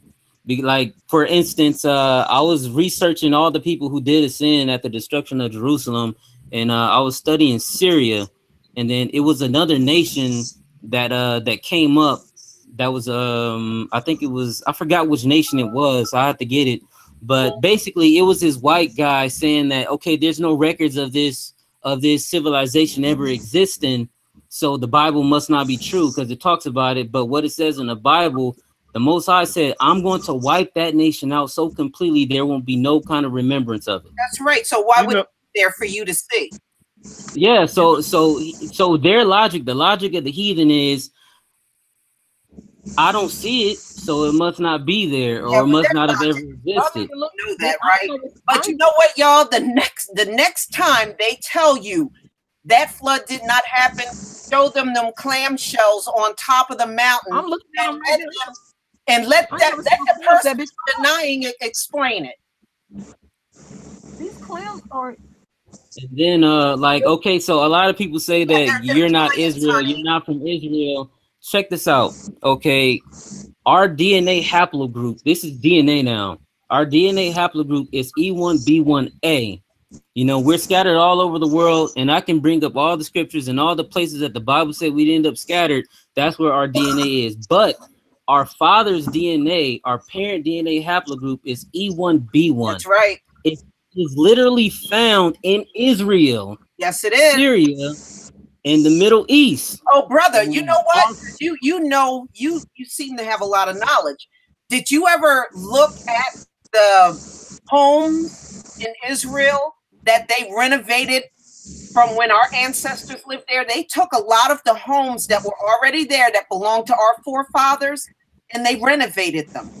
Take a look at those. I didn't see. Take a look at those when you get a chance. But Queen True Royal, those giant clams were very plentiful in the ocean back during the time of Noah. There were a lot of them in the ocean. I didn't realize everything was that size. It's like when I was looking at that tree, that tree stump. Yeah. Yeah, I saw that.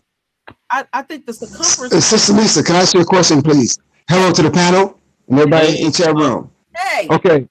Hey, so dealing with the Hebrew lifestyle. Okay. I understand the troublesome it is to try to awaken our own family members. Yeah. I can't remember exactly the Bible verse when you try to awaken your people, and if they don't want to awaken, just, what is it, something about patting your feet and just moving on? Yes. Yeah. That's what you're supposed to do. Remember, he wants us remember, Cap, he wants us to freely come to him. It can't be forced. Right. It cannot be forced. It must be your free will. So whoever you try to right. So whoever you try to awake and they don't want your message, you're supposed to just move on. That's what you're supposed to do. Well, basically, that's my whole damn family. Yeah, and that's how it's going to be with many of my members too. Mine's too. Okay, I just want to make sure I'm not alone on this. No, you're not. Oh, no, brother. Everything that you're going through, trust and believe that I'm going through it, or somebody else is going through it. You know what, Hassan? I am so sick and tired of this anti-Bible rhetoric going on. I mean, I see so much evidence of it even around me. This is why I'm so thankful of Queen Truthfully Honest showing me who I am. And I see all this evidence around me, all these prophecies happening, and they still want to talk about, oh, it's not real. Yeah. They better wake up. I saw one person, I'm not going to mention their name, put out back-to-back videos talking about it ain't real. Where's the graves? Oh, Noah flood didn't happen. That ain't real. And, and I did that before. One time I got a picture of the clams on top of the mountains, and I said, well, please explain how those clams got up there. And the person never answered me. But if the Bible ain't real, how come my life was saved at gunpoint 8 years ago, right after my mama died? I bet you they can't even explain that. Yo, I just kind of tune out those videos now, because when they're talking, one thing I notice about the ones that are very dismissive, when they start talking, it is very clear they have limited knowledge of the Bible. Very limited. I'm glad y'all are speaking on this too, because there's certain YouTubers who shall remain nameless that just always constantly trash the Bible, and no one in the Bible is even talking to them, but yet they always got the Bible in their mouth. I'm like, okay, I get it. If you simply don't believe what I believe, okay, I respect that.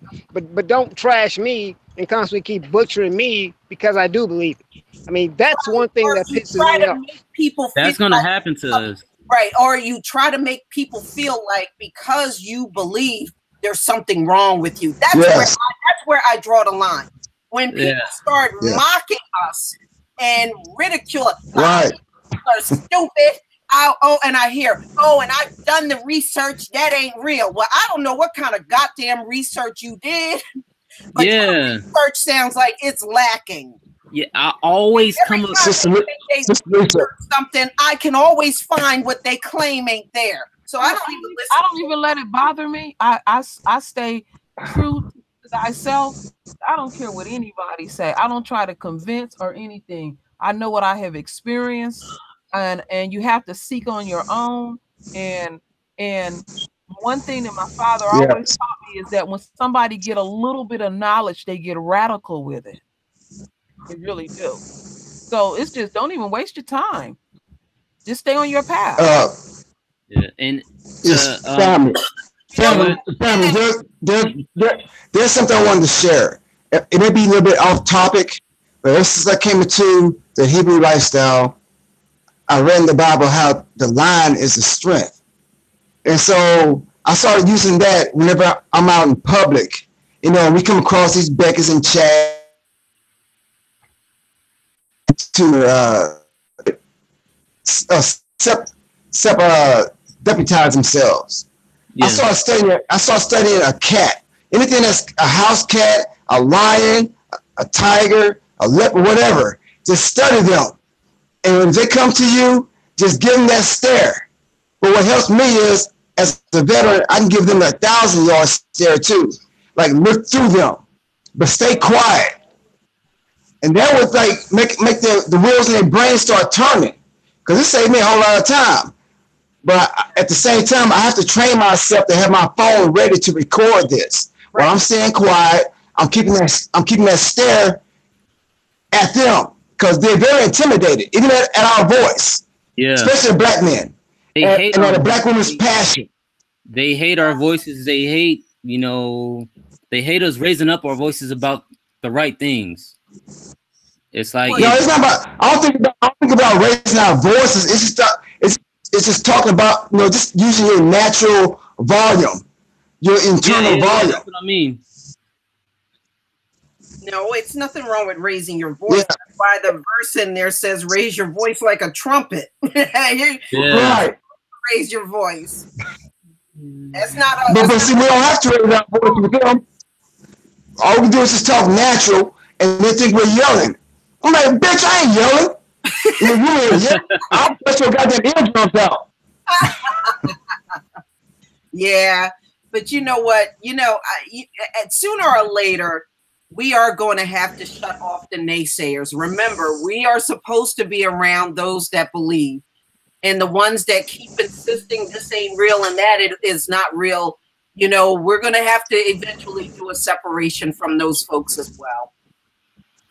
Yeah, and it's like I have like so much information that I study, that I accumulate, that I hold up. I see people trying to make our people feel insecure and stuff, and I go in on them on the comment sections. And when I come at them with facts, it's like they can't say nothing to me because there's nothing to say against it. It's like, I mean, every single nation that we were taken from in Africa was the documented home of Black Jews, and they're still there today saying we've been here, we migrated from Egypt in the Middle East from persecutions, and we're the people of the book, and they're still saying it to this day.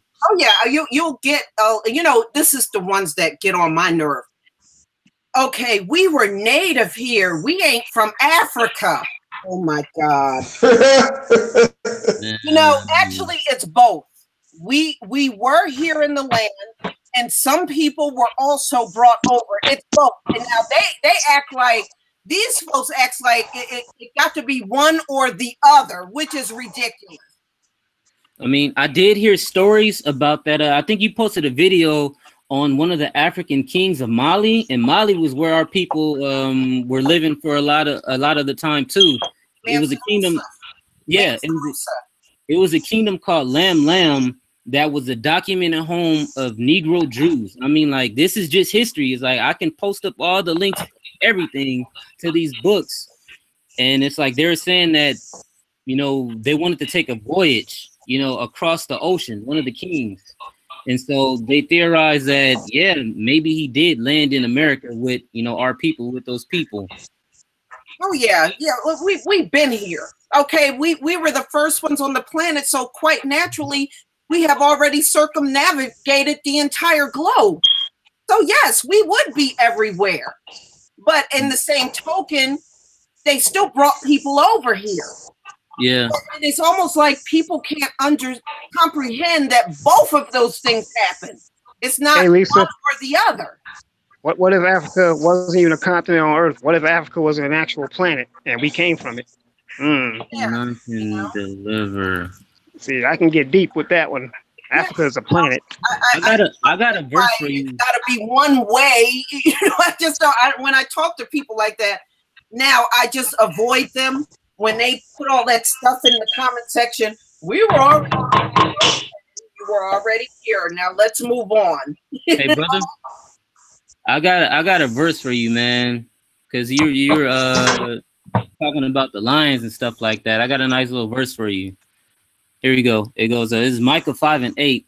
And the remnant of Jacob shall be among the Gentiles in the midst of many people, as a lion among the beasts of the forest, as a young lion among the flocks of sheep, who, if he go through, both treadeth down and teareth in pieces, and none can deliver. That's what we're going to be like. Yeah. That's from the Most High. And the thing is, what people don't realize is once the Most High comes back here, we're getting everything. We're getting all of our strength and everything back. That was and you may be in a position where you're going to have to take people out, and you can't be afraid to do it. And it's woo.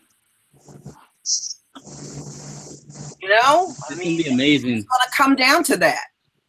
And what the Messiah said, I gotta find the scripture, but he said, if you think it's gonna be amazing in your eyes to see these things and to be reunited and to come back, and for us to all be one, he says it's gonna be just as amazing in my own eyes. Yeah, yeah. And and you know, it's also prophesied that when people see us, they're going to turn around and just start running. Yeah, yeah. That's how it's going to be at the end. He said, around and people are going to turn around and flee away from you because just the sight of you is going to scare the hell out of them. He said, Judah will look for his oppressors, his enemies, and shall not find them. Mm-hmm. Yeah, because they're going to flee. Where they at? Yeah. Yeah. Yeah, I mean, that's how. And it's gonna be a whole lot. It's gonna be a whole lot better when we handle things with grace, with power, grace, and intimidation. That's how I see it. You know, from my point of view. You know, because like I say, I don't have to say anything. All I gotta do is keep my mouth closed and just stare at them, and keep my dignified look. You know that the Most High expects us to do. Yeah, we have to keep our dignity, like especially when we're tested, because trust and believe we are tested. When we're feeling low and we see all this stuff happening to us, trust and believe that we're being tested, that there's demons really sending fiery darts at us, you know, trying to make us forsake the Most High or trying to curse him. Don't fall for that. It's like, no, we have to keep our dignity. Like we're being tested to see if we're gonna keep our dignity. Yeah. Exactly, bro. Exactly. Because back when I was younger and I knew that I wasn't connecting to the gospel, the regular churches, the Baptists and Methodists and so forth, and they go into the aisle having little spiritual experiences, the Holy Spirit. I mean, back then I said, if I would have thought about, man, I would have kicked him right in the ass like a field goal kick. You know what I'm saying? Get your ass up. You're embarrassing yourself. You're flipping around like you're a goddamn fish out of the water. Get up. But back then I didn't know. I just couldn't connect to what I'm catching right now. And it's been like that for a lot of us. Mm-hmm. A lot of them, man. They think just because they're flipping around and talking in tongues and all that bullshit. I'm like, man, shut that shit up, please. So much, I'm kicking my brain. That's not even real. Do you know I lost a friend over that? Exactly. Oh, I lost a friend over that. She was telling me one day, we were talking and she was like, oh yeah, my aunt speaks in tongues. My grandmother spoke in tongues, and they don't even know what that means. When it says that you speak in tongues, it means you spoke other language. Exactly. It does not mean you have shake, rattle, and roll. Yeah, all that gibberish. Yeah, like that's not speaking in tongue. And I had to tell her that. Like, my grandmother and my aunt do that. I said, well, your grandmother and your aunt are frauds. And the thing that we have to never spoke to me again because I told her they were frauds. Yeah. The thing that I hated going to church when I was a kid.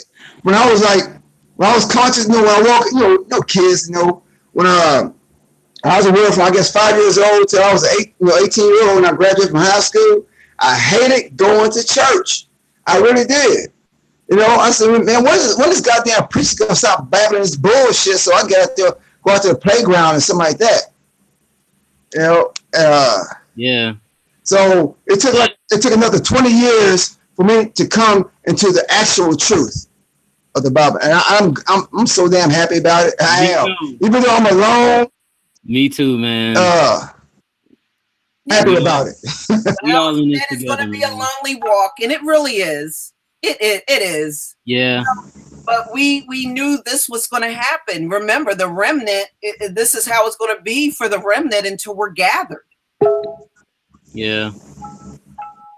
So I mean, we have to just get on the Most High, and we'll get through it.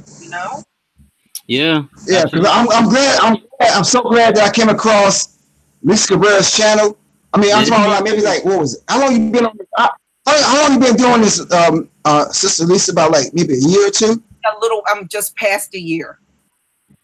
Yeah, okay, yeah. And when I came, and she starts, speaking about the Hebrews, I was like, okay, all right. Now I'm connected with somebody, because I feel like I was by myself. When I told my family, no, I'm not celebrating that. No. Yeah. My birthday, holiday, that's cool, and now I'm an outsider. You know, there were people that were angry with me for putting that church video out where the Hebrew writing is. And yeah, I saw that. You know, there were people angry with me for putting that out. That's RP. It's like they wrote in Hebrew, and that's called Israel Hill. They said that they were Jews. We've been saying this. I don't know how long our people have to say, even like hundreds of years ago, hey, we're Jews. I don't know how long we have to say it. 73. 73. They said, we're Jews. We write in Hebrew. What's up?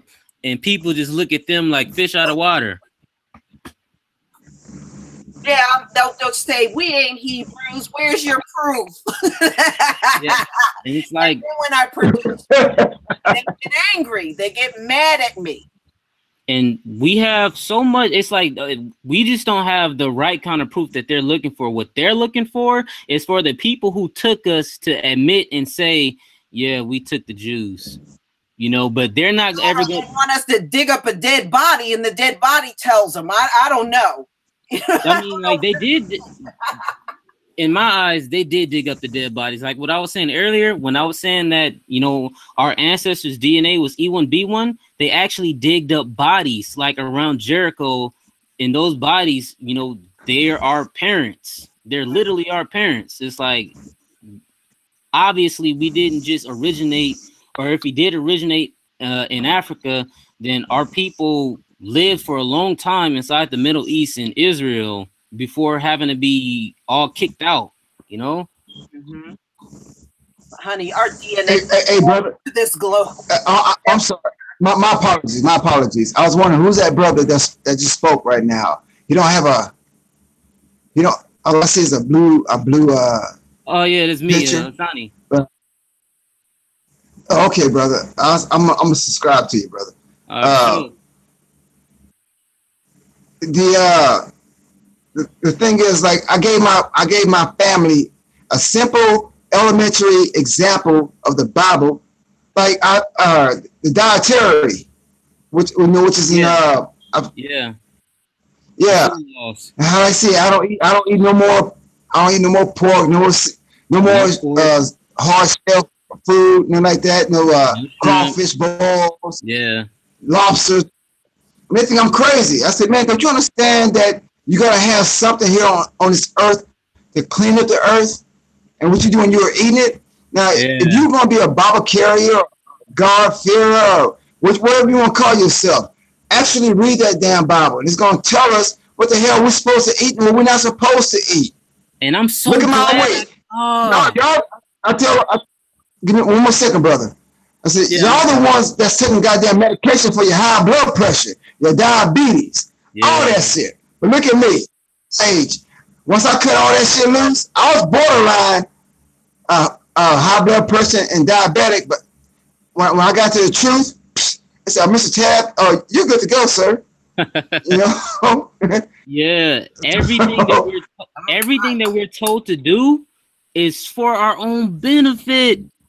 It's supposed to make us healthy. It's supposed to make us strong. It's supposed to make us on top, you know. Just be the example. Just be the example. Don't try to force it. I have it, you know, because I'm just really new to everything. I'm like KD, truthfully honest, told me, and I was like, what? And I told my husband. He didn't reject it, but one thing that what he did do was I bought one of the lost books, and I couldn't find it one day, and it was up in the man cave. I said, oh, he's reading it. I'm like, so I leave him alone. He reads it. I ain't gonna go bother him. Yeah. You know what? We just, like I said, we have to just understand the Most High wants people to freely come to him. It cannot be any other way. So once a person just rejects it, you just got to move on. You know, I don't care if they do or not. It's really up to them. But what I don't like is some of these people that just get outright nasty because you do believe. I got a problem with that. But see, that's I'm the same way. But they want you to respect whatever they proselytize, and you're not even up in their face like that, right? don't like that. I mean, or whatever they say, I should look at that as real true facts. But whenever I can find something on this earth that matches the Bible, that's a bunch of nonsense. You know, I'm just starting to now back away from certain YouTubers because of that. Well, you know what helps with Lisa, your Bible series helps my husband because he knows the word way better than I do, and he's like, wow, he said, wow, he's just blown away.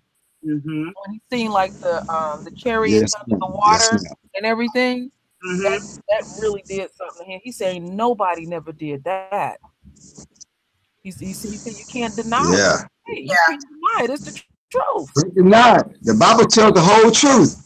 That's what blew me out. It blew me away. I said, God dang, this is it's actually telling the truth, because you know we all know we've been through it. A preacher, pastor, we won't call them. They would find one verse out of the Bible and turn that one verse into a 3-hour, 4-hour session. A whole doctrine.